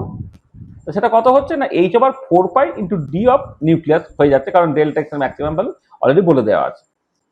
আচ্ছা এবারে কথাটা হচ্ছে যে মোমেন্টামের আনসার্টেনটির মিনিমাম ভ্যালু যদি এটা হয় তাহলে মোমেন্টামের মিনিমাম ভ্যালু কিন্তু অ্যাটলিস্ট এটা, মানে দেখো একটা একটা ফিজিক্যাল কোয়ান্টিটি তাকে মাপার ভুল হচ্ছে যেটা, তাহলে জিনিসটা অলরেডি সেটা থাকতে হবে। তোমাকে যদি কেউ বলে দেয় তোমার ব্যাগে হচ্ছে 100 টাকাই আছে, সেটাকে গুনতে গিয়ে তুমি দেখবে তোমার 200 টাকার ভুল বেরোচ্ছে, মানে তুমি গুনতে গিয়ে বললে যে আমার তুমি 200 টাকা বেশি পাচ্ছ কি 200 টাকা কম পাচ্ছ, সেটা তো সম্ভব নয়। তা তোমার পক্ষে যেটা ইম্পর্টেন্ট যে যত টাকা আছে তুমি মাপতে গিয়ে মানে যে ভুলটা তার ম্যাক্সিমাম ভ্যালুটা, হ্যাঁ সরি আমি বলছি তার মিনিমাম ভ্যালুটা অন্তত পক্ষে তোমার সেটা হতে হবে। মানে এই যে মানে মানে আমি বলছি যে ভুল যেটা uncertainty in the determination of momentum তার মিনিমাম ভ্যালু যা, তাহলে অন্তত কোয়ান্টিটিটা অ্যাটলিস্ট সেটা থাকতে হবে। মানে পি এর মিনিমাম ভ্যালুটা হলো H over 4 pi into D nucleus, মানে এটা অফ দ্য অর্ডার অফ এটা। তাহলে এটা বুঝতে পারছো যে যদি মোমেন্টাম মাপার আনসার্টেনটির মিনিমাম ভ্যালু যেটা, অ্যাটলিস্ট মোমেন্টামটা অন্তত পক্ষে সেটা হতেই হবে মিনিমামটা, মানে মোমেন্টামটা তার থেকে বেশি হতে পারে কিন্তু মিনিমামটা অ্যাটলিস্ট সেটা হতেই হবে, তাই না? বুঝতে পেরেছো? হ্যাঁ স্যার।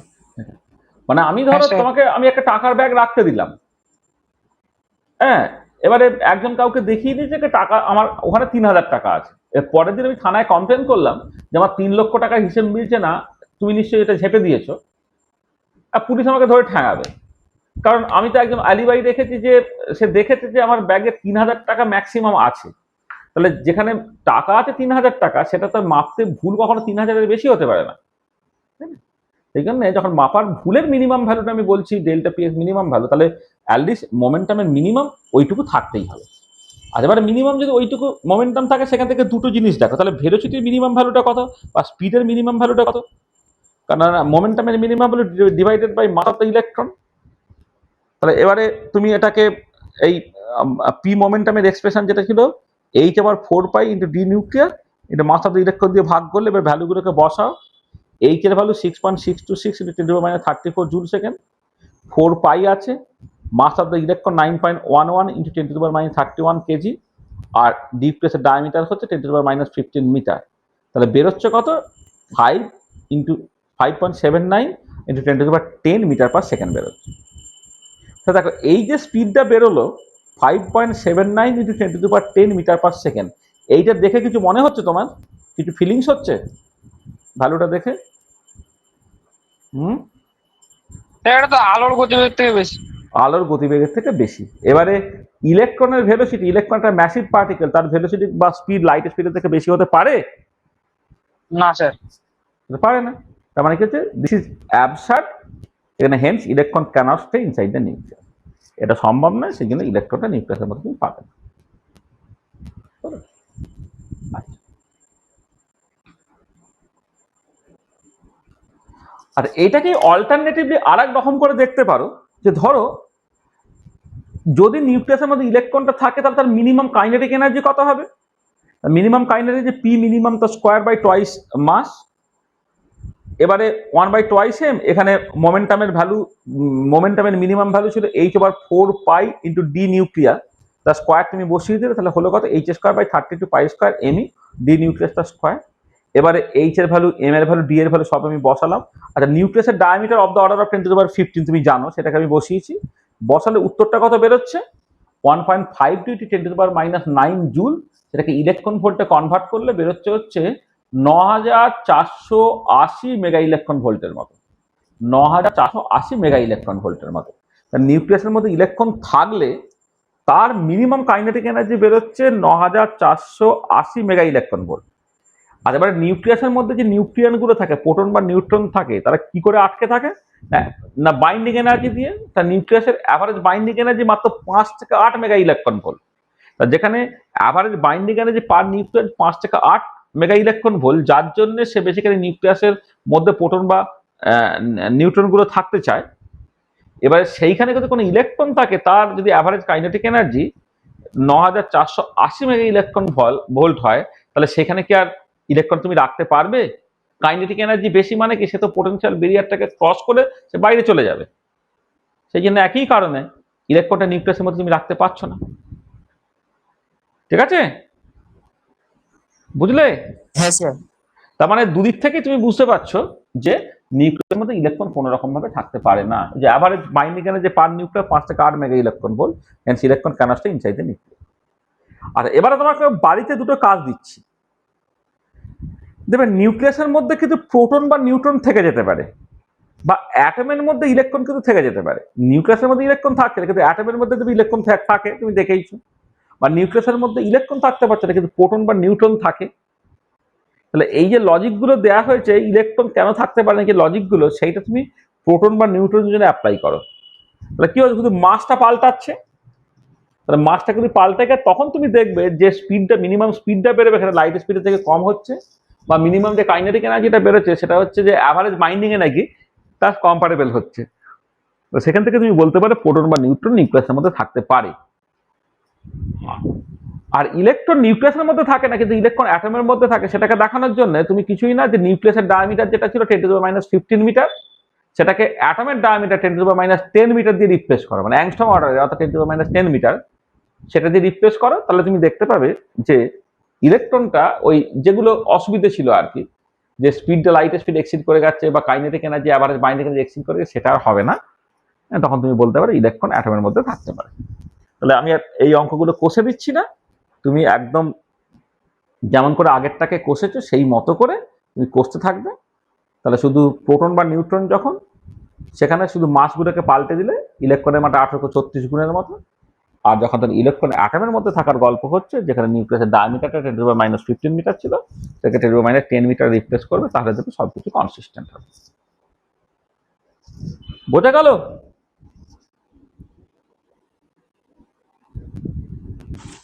হ্যাঁ স্যার। আরো কিছু কনসিকুয়েন্সেস।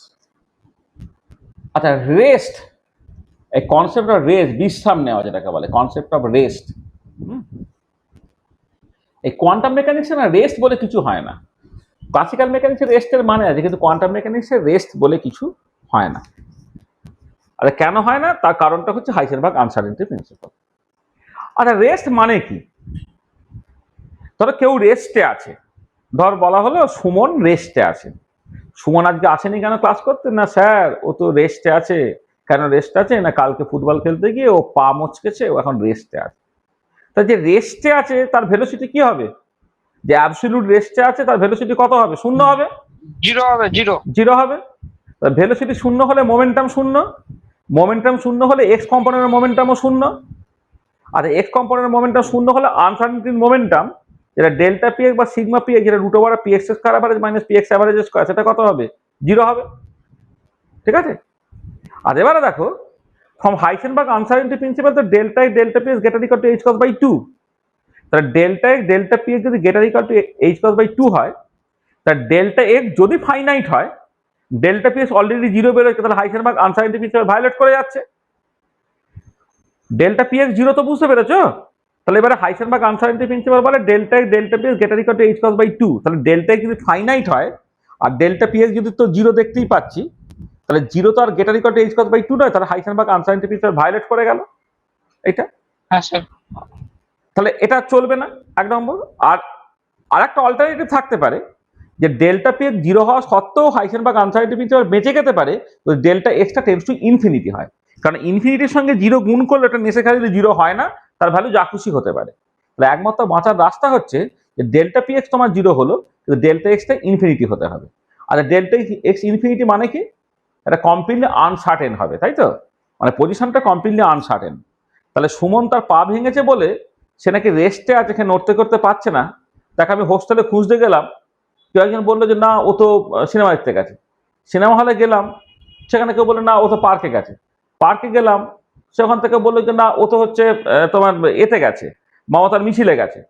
সেখানে গেলাম, বললো যে না ও তো মার্কে হসপিটালে চলে গেছে। হসপিটালে গেলাম, বললো যে না ও তো ওখান থেকে বাড়ি চলে গেছে। তার মানে তাকে খুঁজেই পাচ্ছি না। তাহলে যে রেস্টে আছে পা ভেঙে, যে চলতে হাঁটতে পারছে না, তার ক্ষেত্রে কি পজিশনের আনসার্টেনিটি ইনফিনিটি হতে পারে? সম্ভব না।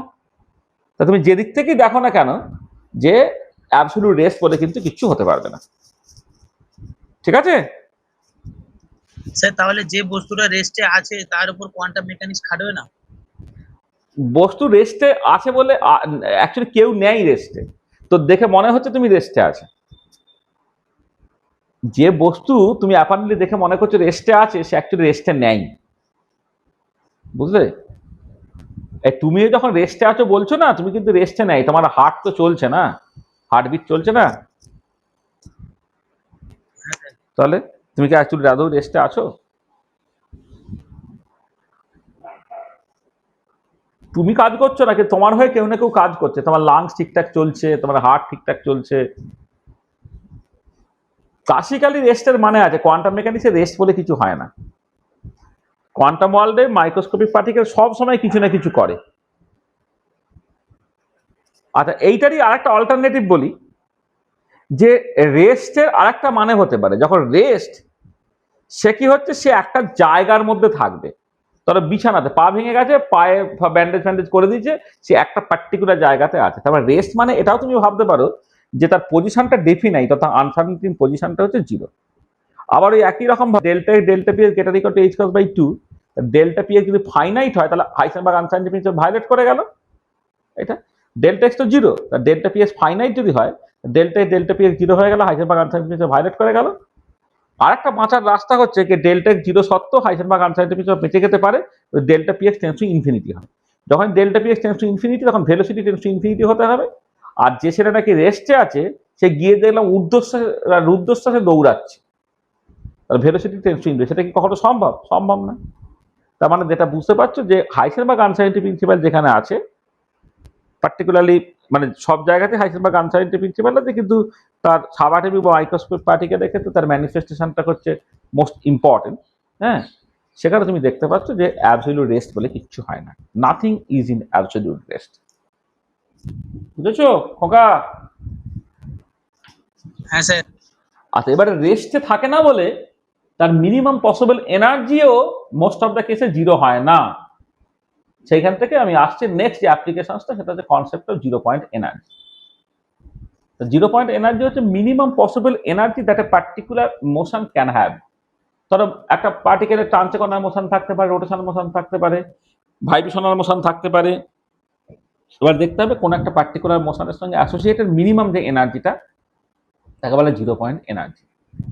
আচ্ছা, ক্লাসিক্যালি জিরো পয়েন্ট এনার্জি কিন্তু জিরো হয়। তার একটা পার্টিকেল রেস্টে আছে সকল, তার ট্রান্সেকশনাল এনার্জিটা জিরো হতে পারে। একটা পেন্ডুলাম, সে দুলছিল, তার ব্যাটারি শেষ হয়ে গেছে, সে একটা জায়গায় থেমে আছে, তার টোটাল এনার্জি জিরো হতে পারে। কেউ একজন রোটেট করছিল, সে থেমে গেছে, তার এনার্জি জিরো হতে পারে। তাহলে classically zero point energy zero, but quantum mechanically zero point energy maybe non zero. হ্যাঁ, এই হাইসেনবার্গ আনসাইন্টিফিক প্রিন্সিপালের জন্য তুমি দেখাতে পারো যে অনেক ক্ষেত্রেই হচ্ছে, হ্যাঁ, যে জিরো পয়েন্ট এনার্জিটা অ্যাকচুয়ালি জিরো হচ্ছে না, নন জিরো হচ্ছে। আচ্ছা, সেটার জন্য আমি প্রথমে পার্টিকেল ইন এ বক্স প্রবলেমটাকে দেখি। Particle in a box problem, দেখো পার্টিকেল ইন এ বক্স প্রবলেমটা কেমন, যে একটা ফ্রি পার্টিকেল যে এই এল লেন্থের একটা বক্সের মধ্যে কনফাইন আছে। পার্টিকেলটা ফ্রি মানে কি, বক্সের ভেতরে পোটেনশিয়াল এনার্জিটা জিরো, আর বক্সের বাইরে পোটেনশিয়াল ইনফিনিটি, মানে সে কনফাইন, অর্থাৎ বাইরে সে কোনোভাবে যেতে পারবে না। সেই প্রবলেম বলে particle in a box problem. যে এরকম একটা ওয়ান ডাইমেনশনাল বক্স নিয়েছে, যার লেন্থ হচ্ছে এল, বক্সের ভেতরে পোটেনশিয়াল এনার্জি জিরো, বাইরে পোটেনশিয়াল ইনফিনিটি, সেটা বলে particle in a box problem. মানে কথায় লিখলে তুমি এটাকে লিখতে পারো যে ফ্রি পার্টিকেল, এই যে ফ্রি পার্টিকেল বলা হলো মানে পোটেনশিয়াল এনার্জিটা zero, free particle of mass M, মরে গেল,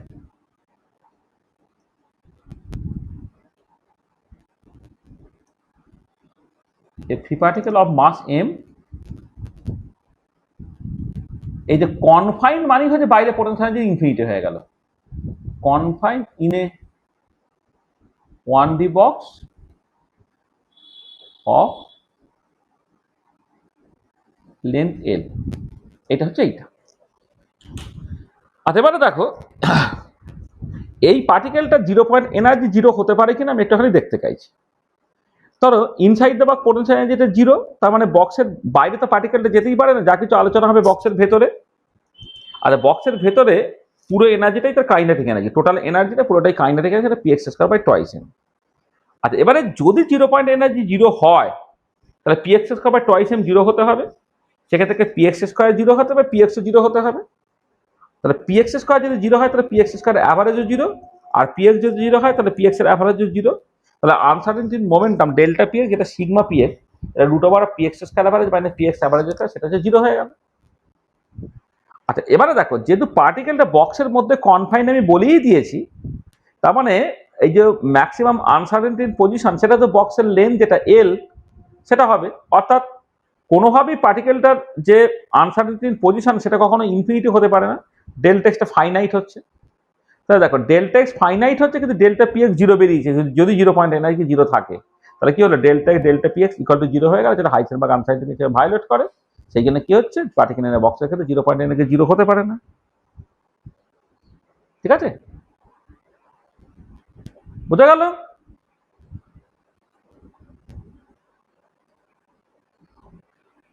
বুঝতে পারছো যে পার্টিকেল ইন এ বক্সের ক্ষেত্রে যে পার্টিকেল, তার যদি জিরো পয়েন্ট এনার্জিটা জিরো হয়ে যায়, বা মিনিমাম পসিবল এনার্জি যদি জিরো হয়ে যায়, তাহলে হাইসেনবার্গ আনসাইন্টিফিক প্রিন্সিপাল ভায়োলেট করে গেছে। বুঝতে পারলে? হ্যাঁ স্যার। তাহলে কি হবে, তারপরে জিরো পয়েন্ট এনার্জি জিরো হওয়া চলবে না। আচ্ছা, বাস্তবে কি হয় না, পরে তুমি এক্সাক্ট কোয়ান্টাম মেকানিক্স যখন করবে, তখন দেখবে এনার্জিটা বেরোয় N square H square by 8 L square হয়, with N equal to 1 2 3 dot dot dot, এনটা 1 থেকে শুরু হয়। এবার জিরো পয়েন্ট এনার্জি মানে যখন এনটা 1 হয়ে যাবে, তখন সেটা হবে H square by 8 L square, যেটা নট ইকুয়াল টু জিরো। এই এক্সাক্ট কোয়ান্টাম মেকানিক্স আমি 2-4 দিন পরে কষবো। তাহলে এক্সাক্ট কোয়ান্টাম মেকানিক্স তোমায় বলে দিচ্ছে যে মিনিমাম পসিবল এনার্জিটা এই পার্টিকুলার কাছে H square by 8 L square, যেটা নট ইকুয়াল টু জিরো। ঠিক আছে। আচ্ছা, নেক্সট চলে এসো লিনিয়ার সিম্পল হারমোনিক অসিলেটর। মানে LSH মানে হচ্ছে linear simple harmonic oscillator. Linear simple harmonic oscillator, সেটাকে LSH এই সিম্বলে ডাকা হচ্ছে। আচ্ছা, এবারে এই পার্টিকুলার কেসে কি হচ্ছে দেখো, তোমার এই যে একটা সিম্পল পেন্ডুলাম যেটা হুকস ল ওবে করে, তার পোটেনশিয়াল এনার্জিটা হয় হাফ কে এক্স স্কোয়ার। হ্যাঁ, তাহলে লিনিয়ার সিম্পল হারমোনিক অসিলেটর তার potential energy half K X square হয়, হুকস ল থেকে এটা বের করা যায়।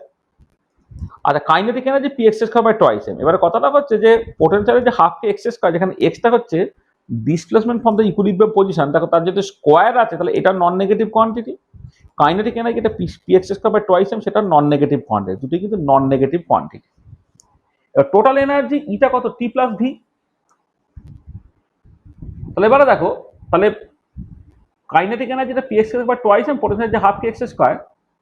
এবার টোটাল এনার্জিটা সেটা সবসময় কিন্তু গ্রেটার ইকুয়াল টু জিরো, কারণ পোটেনশিয়াল এনার্জিটাও তোমার গ্রেটার ইকুয়াল টু জিরো আর kinetic energy greater equal to zero, দুটো স্কোয়ার দিয়ে আছে, সেখানে টোটাল এনার্জিটা গ্রেটার ইকুয়াল টু জিরো। আর এবারে জিরো পয়েন্ট এনার্জি যদি জিরো হয়, অর্থাৎ এই এনার্জিটা যদি জিরো হয়, তাহলে কিন্তু কাইনেটিক এনার্জি এবং পোটেনশিয়াল এনার্জিকে আলাদা আলাদা করে জিরো হতে হবে, কারণ দুটি তো নন নেগেটিভ। দুজনের যোগফল যদি জিরো হতে হয় তাদেরকে আলাদা আলাদা করে জিরো হতে হবে। তাহলে px square by twice M যদি জিরো হয় তাহলে px স্কয়ারে জিরো, px জিরো, আর হাফ x স্কয়ার যদি জিরো হয় তাহলে x স্কয়ারে জিরো, x জিরো। তাহলে আনসার্টেনটির পজিশন সেটাও জিরো হলো, আনসার্টেনটির মোমেন্টাম সেটাও জিরো হলো। আর ডেল্টা px করলে কি হবে, জিরো হয়ে যাচ্ছে, যেটা হাইসেনবার্গ আনসার্টেনটি প্রিন্সিপাল ভায়োলেট করে ফেলছে। তো তুমি সেখান থেকে কি বলতে পারলে যে for linear simple harmonic oscillator zero point energy কোনোভাবেই জিরো হতে পারবে না।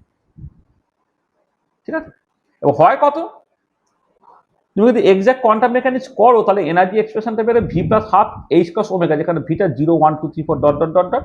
তাহলে ভি এর যে মিনিমাম ভ্যালু যদি বসিয়ে দাও তাহলে 0 পয়েন্ট ভাইব্রেশন এনার্জি পেয়ে গেলে সেটা কত বেরোচ্ছে, half H cross omega,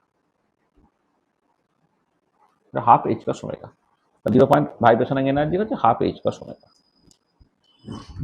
sir কিন্তু এটা আমরা আগে তো জিরো কোনটা জিরো পয়েন্ট ভালো করে বল, কি বলছিস খুলে বল।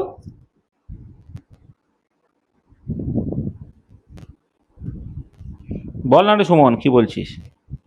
বলছি স্যার, এই যে জিরো পয়েন্ট এনার্জিটা আগে তো আমরা জিরো জেনে আসতাম বোধহয়। কোথায় জেনে আসতাম, কোনটার জন্য জেনে, মানে ক্লাসিক্যালি অসিলেশনের জিরো? জন্য বোধহয়, হ্যাঁ অসিলেশন যখন পড়তাম ফিজিক্সে। হ্যাঁ, ওইটাই তো classically zero point energy zero, এটাই বললাম, ক্লাসিক্যালি ওটা জিরো হয়, সেটা আমি প্রথমে বলেছি।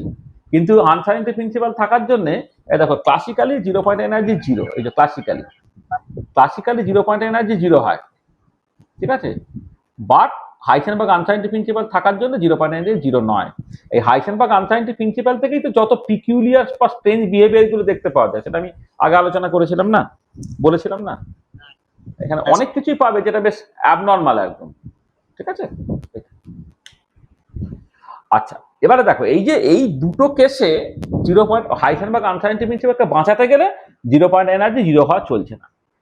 কিন্তু এরকম আবার সিচুয়েশন আছে যেখানে জিরো পয়েন্ট এনার্জি জিরো হলেও হাইসেনবার্গ আনসার্টেনটি প্রিন্সিপাল বেঁচে যেতে পারে, মানে জিরো পয়েন্ট এনার্জি জিরো হচ্ছে তবুও হাইসেনবার্গ আনসার্টেনটি প্রিন্সিপাল ঠিকঠাক আছে, তাদের ক্ষেত্রে জিরো পয়েন্ট এনার্জি জিরো হতে কোনো আপত্তি নেই। যেমন দেখো রিজিড ডোটার প্রবলেমটা, রিজিড ডোটার মানে হচ্ছে তুমি একটা ডায়াটমিক মলিকুল কনসিডার করো, এখানে একটা মাস আছে, এখানে একটা মাস আছে, একটা সেন্টার আর মাসের অ্যাবাউটে দুজনেই তোমার ঘুরছে, ঠিক আছে।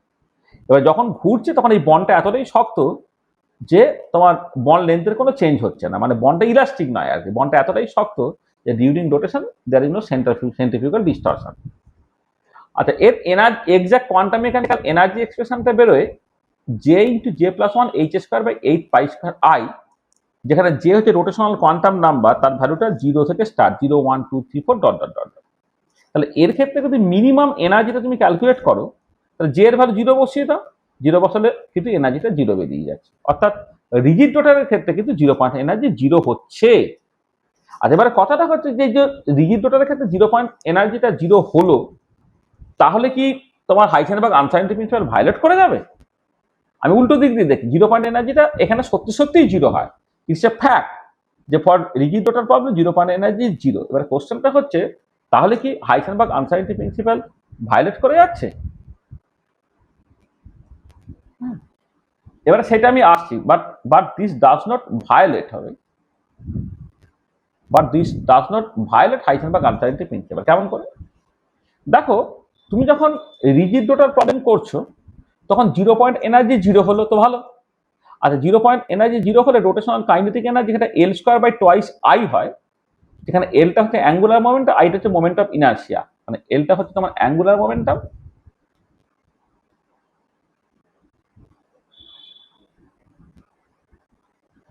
আর আইটাকে বলা হয় মোমেন্ট অফ ইনার্সিয়া।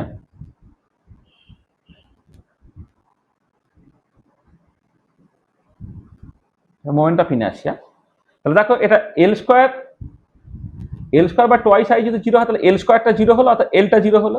তাহলে uncertainty in angular momentum delta L অর্থাৎ সিগমা এল সেটা হচ্ছে root over of L square average minus L average square, সেটা জিরো হলো। তাহলে জিরো পয়েন্ট এনার্জি জিরো মানে হচ্ছে আনসার্টেনটি ইন অ্যাঙ্গুলার মোমেন্টামটা জিরো হলো। আচ্ছা, এবারে কথাটা হচ্ছে যে যেহেতু delta L delta phi greater equal to H cross by two, delta L delta phi greater equal to H cross by two, তাহলে ডেল্টা এল যদি জিরো হয় তাহলে হাইসেনবার্গ আনসার্টেনটি প্রিন্সিপাল বেঁচে যেতে পারে যদি ডেল্টা ফাইটা টেন্ডস টু ইনফিনিটি হয়। দেখো আমি বলছি কি মানে জিরো পয়েন্ট এনার্জি যখন জিরো হচ্ছে ডেল্টা এলটা জিরো হবে, এটা মানে পরিষ্কার বোঝা যাচ্ছে। এবারে কথাটা হচ্ছে যে ডেল্টা এল জিরো হওয়া সত্ত্বেও হাইসেনবার্গ আনসার্টেনটি প্রিন্সিপাল বেঁচে যেতে পারে যদি ডেল্টা ফাইটা টেন্ডস টু ইনফিনিটি হয়। এবার ডেল্টা ফাইটা টেন্ডস টু ইনফিনিটি হতে পারছে কিনা দেখো। ডেল্টা ফাই মানে কি, ধরো একটা পার্টিকেল তার এখানে থাকার কথা করে সে এখানে আছে, তাহলে এক্সট্রা যে অ্যাঙ্গেলটা সেটাই হচ্ছে আনসার্টেনটি ইন অ্যাঙ্গুলার পজিশন। আর এবারে কথাটা হচ্ছে আমি এইখানে দেখলাম, এইখানে থাকার কথা ছিল আমি এখানে দেখলাম, তাহলে এখানে থাকার কথা ছিল এখানে দেখলাম, মানে এই যে মানে ছবিতে দেখতে পাচ্ছ না আমি এই যে মানে এই টিপটা যেখানে লাগাচ্ছি আর কি, যে এই যে এখানে থাকার কথা ছিল এইখানে, কিন্তু আছে হচ্ছে এখানে। তার মানে কি হচ্ছে এই এতখানি পথ সে এক্সট্রা চলে গেছে, তার জন্য একটা অ্যাঙ্গেল কভার করেছে। এবারে কথা হচ্ছে এখানে থাকার কথা ছিল এই যে এখানে আছে সেটা কি শুধু এইটুকু গিয়ে আছে, নাকি পুরো একবার ঘুরে গিয়ে আছে, নাকি দুবার ঘুরে গিয়ে আছে, নাকি তিনবার ঘুরে গিয়ে আছে, আমি জানি না কিছু।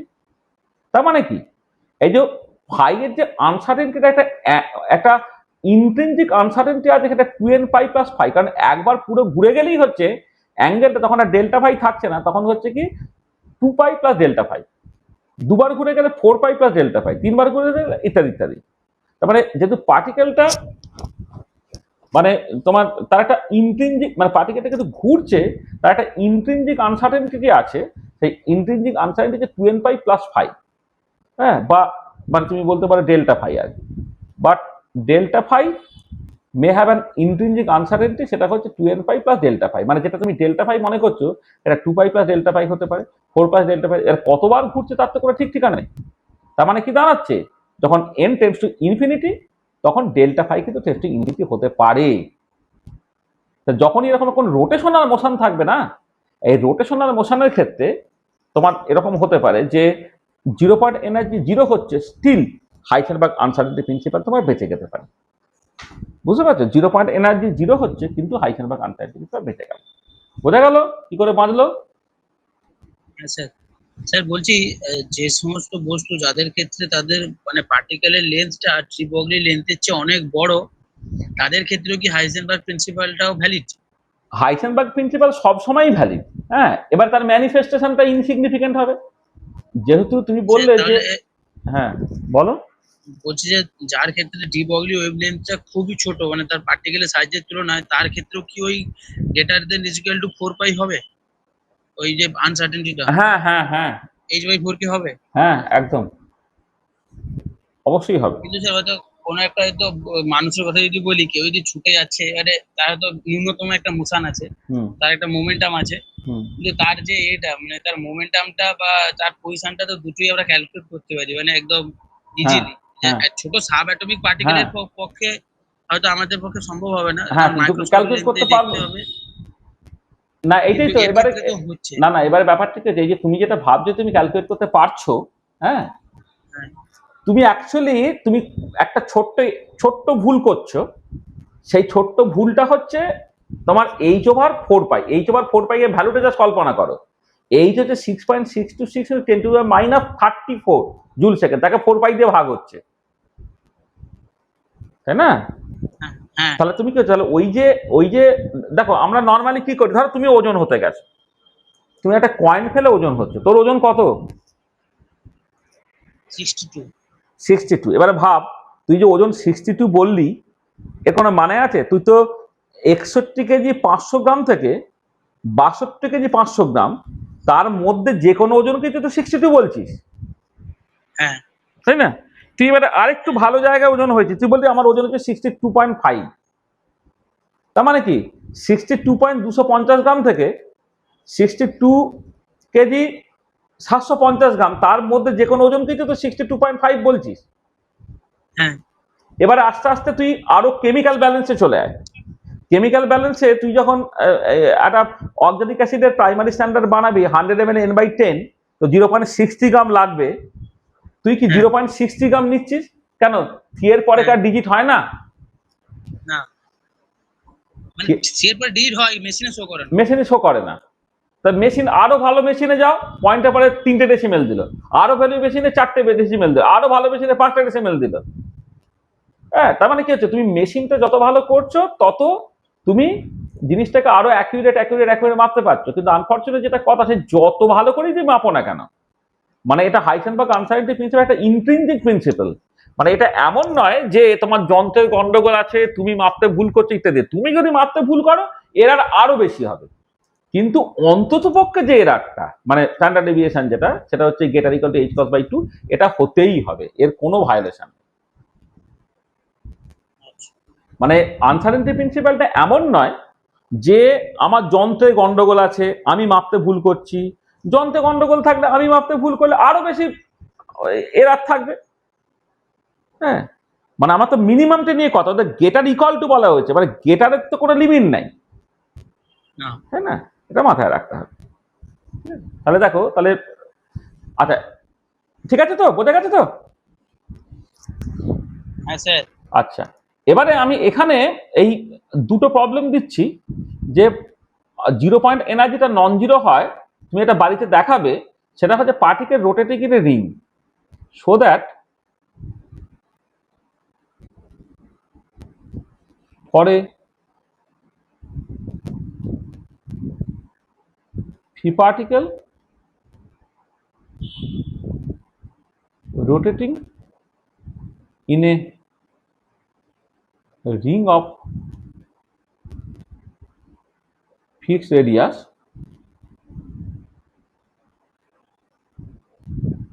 zero point energy is zero. এটা একটা। আর একটা দেখো, so that for a free particle in one dimension, 0 point energy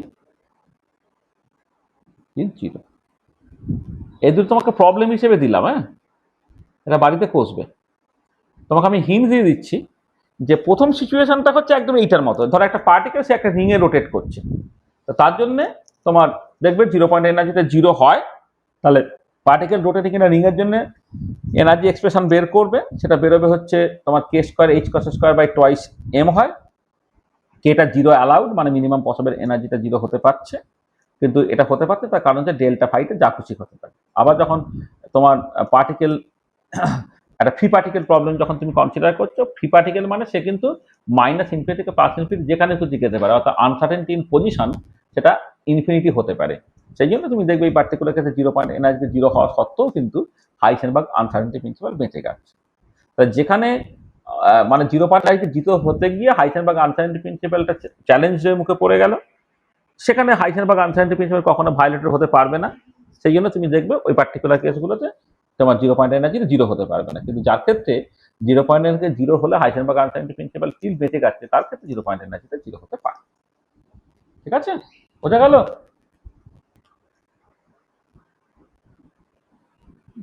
আচ্ছা, নেক্সট হচ্ছে ফেজ স্পেস ট্র্যাজেক্টরি।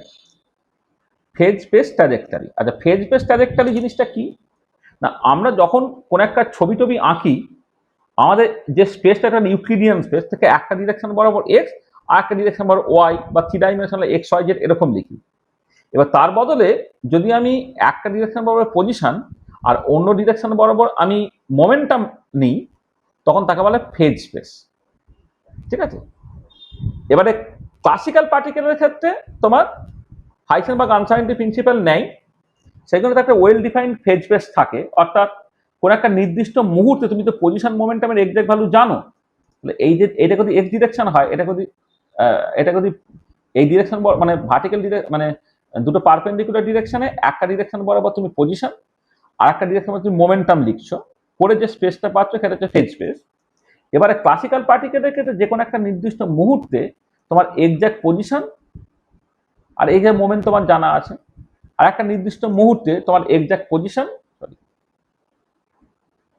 কোথায় গেল, এই তো একটা নির্দিষ্ট পজিশন এবং তার নির্দিষ্ট মোমেন্টাম জানা আছে, সেগুলো এই পয়েন্টগুলো তুমি ওয়েল ডিফাইন, সেগুলো তুমি কানেক্ট করলে একটা প্রপার মানে একটা well define phase space trajectory পেলে। কিন্তু কোয়ান্টাম পার্টিকেলের ক্ষেত্রে কি হচ্ছে, position momentum can't be determine simultaneous with arbitrary precision. অর্থাৎ এই যে পার্টিকুলার পয়েন্টটা তুমি দাবি করছো, সেই পয়েন্টটা কিন্তু এক্সাক্ট পয়েন্ট হতে পারে না।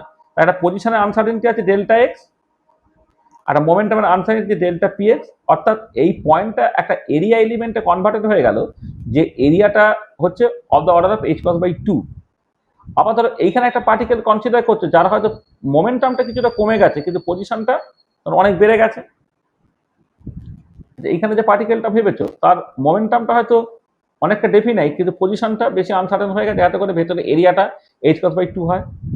এইখানে একটা পার্টিকেল তুমি কনসিডার করছো হয়তো যার পজিশনটা অনেকটা ডেফিনাইট, সেই জন্য পজিশনের উইথটা হচ্ছে অনেক কম, মোমেন্টামটা অনেক বেশি হয়ে গেছে। তার মানে কি দাঁড়াচ্ছে, যে পয়েন্টগুলো এখন একটা এরিয়া এলিমেন্টে রিপ্লেসড হয়ে যাচ্ছে এবং সেই এরিয়া এলিমেন্টের মিনিমাম ভলিউমটা, মিনিমাম এরিয়াটা এইচ ক্রস বাই 2, তার ম্যাক্সিমামটা কোনো লিমিট নেই। তাহলে আলটিমেটলি কি দাঁড়াবে, যখন একটা পার্টিকেল মুভ করছে তখন তার তুমি কোনো well defined phase space trajectory পাবে না। তাহলে এই হাইসেনবার্গ আনসার্টেনিটি প্রিন্সিপালের জন্য কিন্তু তুমি কোনো well defined phase space trajectory পাও না। ঠিক আছে, তাহলে ক্লাসিক্যাল পার্টিকেলের ক্ষেত্রে well defined phase space trajectory আছে, কিন্তু কোয়ান্টাম পার্টিকেলের ক্ষেত্রে কিন্তু well defined phase space trajectory নেই। ঠিক আছে, বোঝা গেল?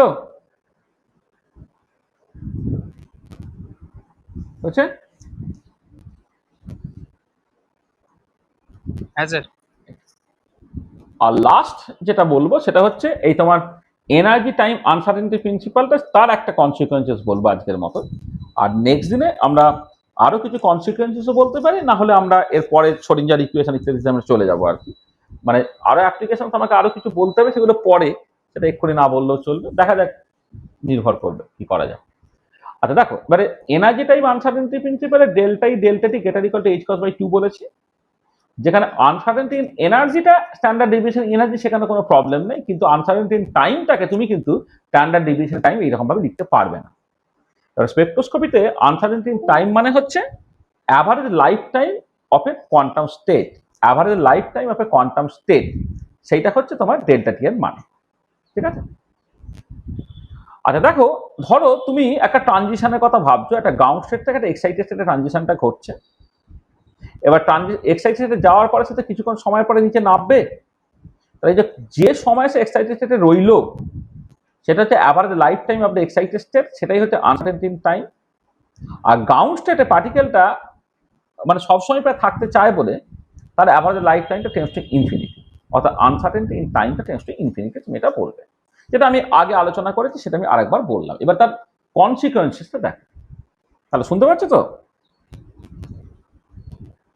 হ্যাঁ স্যার। এটা দেখো, আচ্ছা যদি এরকম হতো যে তোমার একদম ডিসক্রিট এনার্জি লেভেল থাকতো, একদম ডিসক্রিট এনার্জি লেভেল আছে, তাহলে এই mth লেভেলের এনার্জি এপসাইলন m0, nth লেভেলের এনার্জি এপসাইলন n0, একটা লেভেল থেকে আরেকটা লেভেলে ট্রানজিশন হলে দুটো লেভেলের মধ্যে এনার্জি গ্যাপটা h নিউ এর সঙ্গে সমান হবে।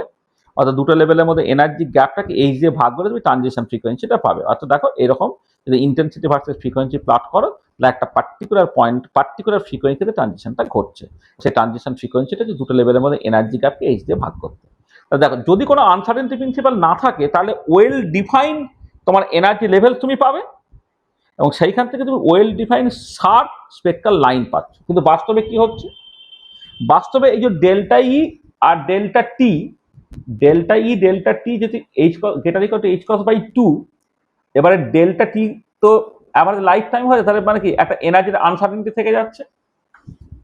এখানে একটা লাইন একটু লিখে দিই, দেখো যেটা কথা হচ্ছে যে ডেল্টা ই আর ডেল্টা টি যেহেতু of the order of h/4 pi, তাহলে ডেল্টা ইটা কি হচ্ছে না of the order of h/4 into delta টি।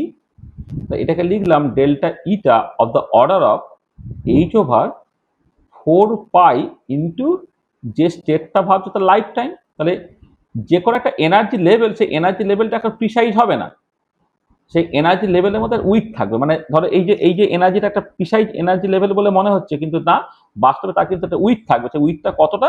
উইথটা হচ্ছে টাও এর সঙ্গে ইনভার্সলি প্রপোর্শনাল। তাহলে দেখো, তাহলে এনার্জি টাইপ আনসার্টেনটি প্রিন্সিপালের জন্য এটা এমএস স্টেট বলছিলাম, তখন সেটা একটা শার্প একটা এনার্জি লেভেল নয়, তার একটা উইথ আছে। ঠিক একই রকম ভাবে এনএস লেভেলটা তার একটা উইথ আছে। তাহলে এবারে এই যে এখানে একটা উইথ আছে, এখানে একটা উইথ আছে, তাহলে এই যে উইথটা, মানে এই উইথটা মানে আমি বলছি যে এই যে উইথটা, এই যে এতখানি, এই যে এই আর এই যে উইথটা, এই উইথটা কত হবে? জাস্ট এই রিলেশন থেকে দেখো, এই রিলেশন থেকে জাস্ট এইচ ওভার 4 পাই টাও, টাও অফ এম এর স্টেট, তাহলে অর্থাৎ এইচ ওভার 4 পাই টাও এম। আর এই যে উইথটা, সেটা কত হচ্ছে না এইচ ওভার 4 পাই টাও এন। আর এবার তাহলে দুটো লেভেলের মধ্যে যখন এনার্জি গ্যাপ তুমি ক্যালকুলেট করছো, দেখো আগে যেমন একটা ডেফিনাইট এনার্জি গ্যাপ পাচ্ছিলে, এখন কিন্তু এনার্জি গ্যাপটা ডেফিনাইট নয়। ধরো নিচের লেভেলের উপর থেকে উপর লেভেলের নিচে এলে যতখানি এনার্জি গ্যাপ হবে, নিচের লেভেলের নিচ থেকে উপরের লেভেলে একদম উপরে গেলে কিন্তু এনার্জি গ্যাপটা আলাদা হবে। তাহলে এবারে যখন আমি ট্রানজিশন ফ্রিকোয়েন্সিটাকে ক্যালকুলেট করছি epsilon n minus epsilon f by h, তাহলে এপসাইলন এনটা যদি মাঝখানটা এপসাইলন এন থাকে, তার উপরেও কিছুতে থাকতে পারে, নিচেও কিছুতে থাকতে পারে, সেই জন্য লিখলাম এপসাইলন এন জিরো। আর এই উইথটাকে দুটো ভাগে ভাগ করে অর্ধেকটা উপরে দিলাম, অর্ধেকটা নিচে দিলাম, অর্থাৎ plus minus H over 8 pi টাও এন হলো। মানে আমার অ্যাকচুয়ালি এইটা ছিল তোমার আগের এনার্জিটা, এইটা, এবার সেইখান থেকে কিছুটা বেশি কিছুটা কম। এটাকে মাঝখান ধরলে বেশি কতটা না, যতখানি অ্যাকচুয়াল উইথ তার অর্ধেকটা বেশি, আর কম হলে তার অর্ধেকটা কম, সেখানে লিখেছি epsilon N zero plus minus H over 8 pi টাও এন। ঠিক একই রকম ভাবে এম এর লেভেলটা কত হচ্ছে? Epsilon M zero plus minus H over 8 pi tau M, পুরোটা ডিভাইডেড এইচ। তাহলে হলো কথা epsilon N zero minus epsilon M zero by H, তার সঙ্গে প্লাস মাইনাস 1/8 পাই ইন্টু 1/টাও এন মাইনাস 1/টাও এম। এবারে এইটাই তো নিউ এম এন জিরো, যেটা আমি অলরেডি এই নিউ এম এন জিরো এইটা প্লাস মাইনাস 1/8 পাই ইন্টু 1/টাও এন মাইনাস 1/টাও এম, এটা। তার মানে দেখো, যদি এইখানে অ্যাকচুয়ালি যে লাইনটা পাওয়ার কথা ছিল, তার থেকে ফ্রিকোয়েন্সিটা বেড়ে গেলে nu M zero plus something, আর এনার্জি কমে গেলে nu M zero minus something. এই যে তাহলে মানে তুমি যে যদি এইটাকে এই পয়েন্টটাকে যদি ভাবো nu M N zero plus 1/8 pi, এই যে এর থেকে বেশি বলে আর এর থেকে কম বলে এইটা, তাহলে দেখো একটা উইথ তুমি পাচ্ছ। তাহলে অ্যাকচুয়াল উইথটা কত হবে?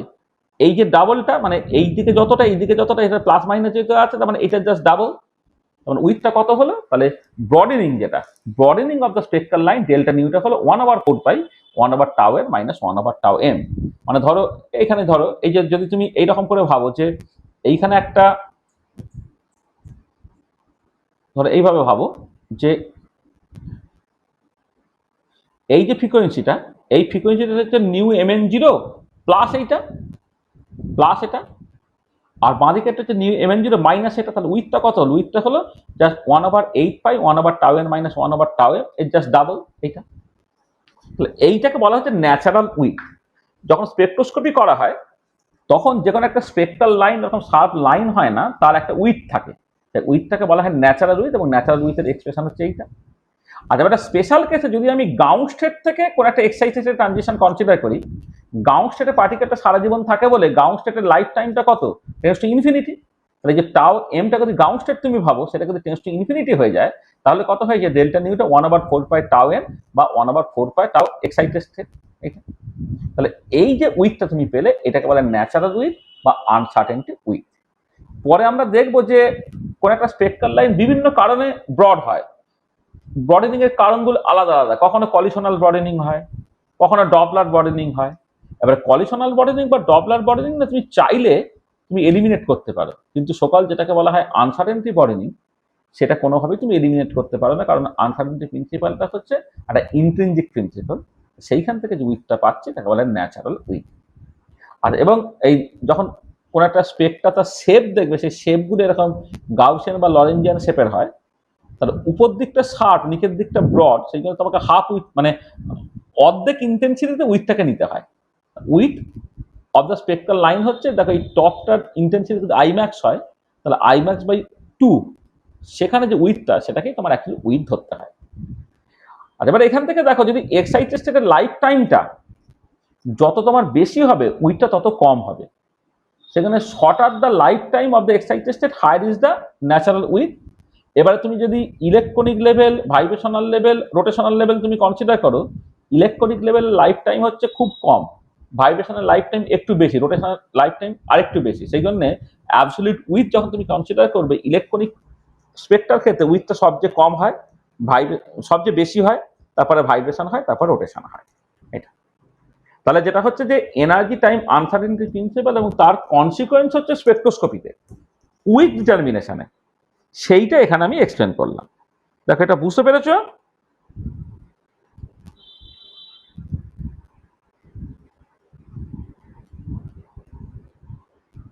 হ্যাঁ স্যার। ঠিক আছে তো? এইটা তাহলে এই হচ্ছে আমাদের মানে আনসার্টেনিটি প্রিন্সিপাল, যেটা একদম এই প্রথমে যে আলোচনাটা হচ্ছে আমাদের হিস্টোরিক্যাল ডেভেলপমেন্ট, যেখানে এখনো তোমাদের কোয়ান্টাম মেকানিক্স শেখানো হয়নি, সেই কনটেক্সটে যতটুকু বলেছি দিস ইজ অ্যানাফ। ঠিক আছে, এবারে পরে আমি আনসার্টেনিটি প্রিন্সিপাল নিয়ে, যেটা নেক্সট ক্লাসে নিলে হয়তো কিছু কিছু বুঝতে পারবে, কিছু কিছু বুঝতে পারবে না, আরো বেশ কয়েকটা ক্লাসের পরে যখন আমাদের কোয়ান্টাম মেকানিক্সটা প্রায় শেষের দিকে হবে, তখন আমি এই জাস্ট ওই জেনারেলাইজ হাইসেনবার্গ আনসার্টেনিটি প্রিন্সিপাল ইত্যাদি নিয়ে আলোচনা করতে গিয়ে আমি আরো কিছুটা কথাবার্তা বলে নেবো এখন। ঠিক আছে, এই হচ্ছে যতখানি আমি অ্যাকচুয়ালি বলতে চেয়েছি। ঠিক আছে, তা দেখো তাহলে আমরা এই হিস্টোরিক্যাল ডেভেলপমেন্টের যে কথাগুলো মিনিমাম আলোচনা না করলেই নয়, সেগুলো আমরা আলোচনা করে নিলাম। তাহলে আমরা প্রথম ক্লাসে একটা ইন্ট্রোডাক্টরি ক্লাস দিয়েছি, সেকেন্ড হচ্ছে ব্ল্যাক বডি রেডিয়েশন নিয়ে কথাবার্তা বলেছি, তারপরে ফটো ইলেকট্রিক এফেক্ট বলেছি, তারপর তোমার কম্পটন এফেক্ট বলেছি, ডিবাগলি জয় পার্টিকেল ডুয়ালিটি বলেছি, হাইসেনবার্গ আনসার্টেনিটি প্রিন্সিপাল বলেছি। তাহলে এই কটা জিনিস একটুখানি ভালো করে করবে। এছাড়া আরো কয়েকটা জিনিস খুব ইম্পর্টেন্ট, সেগুলোকে করার দরকার ছিল। একটা হচ্ছে সার্টেনলি বোর্ড থিওরি, কিন্তু বোর্ড থিওরিটা আগে বিভিন্ন কনটেক্সটে তুমি পড়ে নিয়েছো বলে বোর্ড থিওরিটা ওয়ান অফ দ্য মাইলস্টোনস, কিন্তু এটা এখানে আলোচনা করা হচ্ছে না। আর একটা হচ্ছে temperature dependence of heat capacity of solid, সেটাও খুব ইম্পর্টেন্ট একটা ব্যাপার। এবারে হিট ক্যাপাসিটি নিয়ে কথাবার্তা তোমরা ওই কাইনেটিক থিওরি অফ গ্যাসের লিমিটেশন অফ ক্লাসিক্যাল ইকুইপার্টিশন প্রিন্সিপাল, সেখানে কিছুটা আলোচনা করা হয়েছে। আর বেশ কিছুটা আলোচনা সার্টেনলি হচ্ছে আমরা যখন সলিড স্টেট পড়বো সেখানে ওই আইনস্টাইন থিওরি, তারপরে ডিবাই থিওরি ইত্যাদি করে ল্যাটিস হিট ক্যাপাসিটি আলোচনা হবে আর কি। কিন্তু এগুলো আলোচনা করলাম না। তোমাদের সিলেবাস যদি দেখো দেখবে এই জিনিসগুলোই মূলত থাকবে।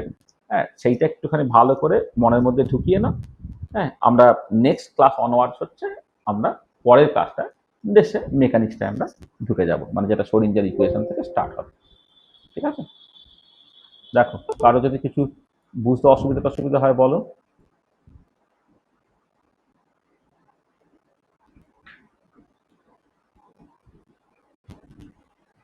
স্যার বোর থিওরি আমরা যেটা 11-12 পড়েছি ওইটাই কি এইখান থেকে? কেন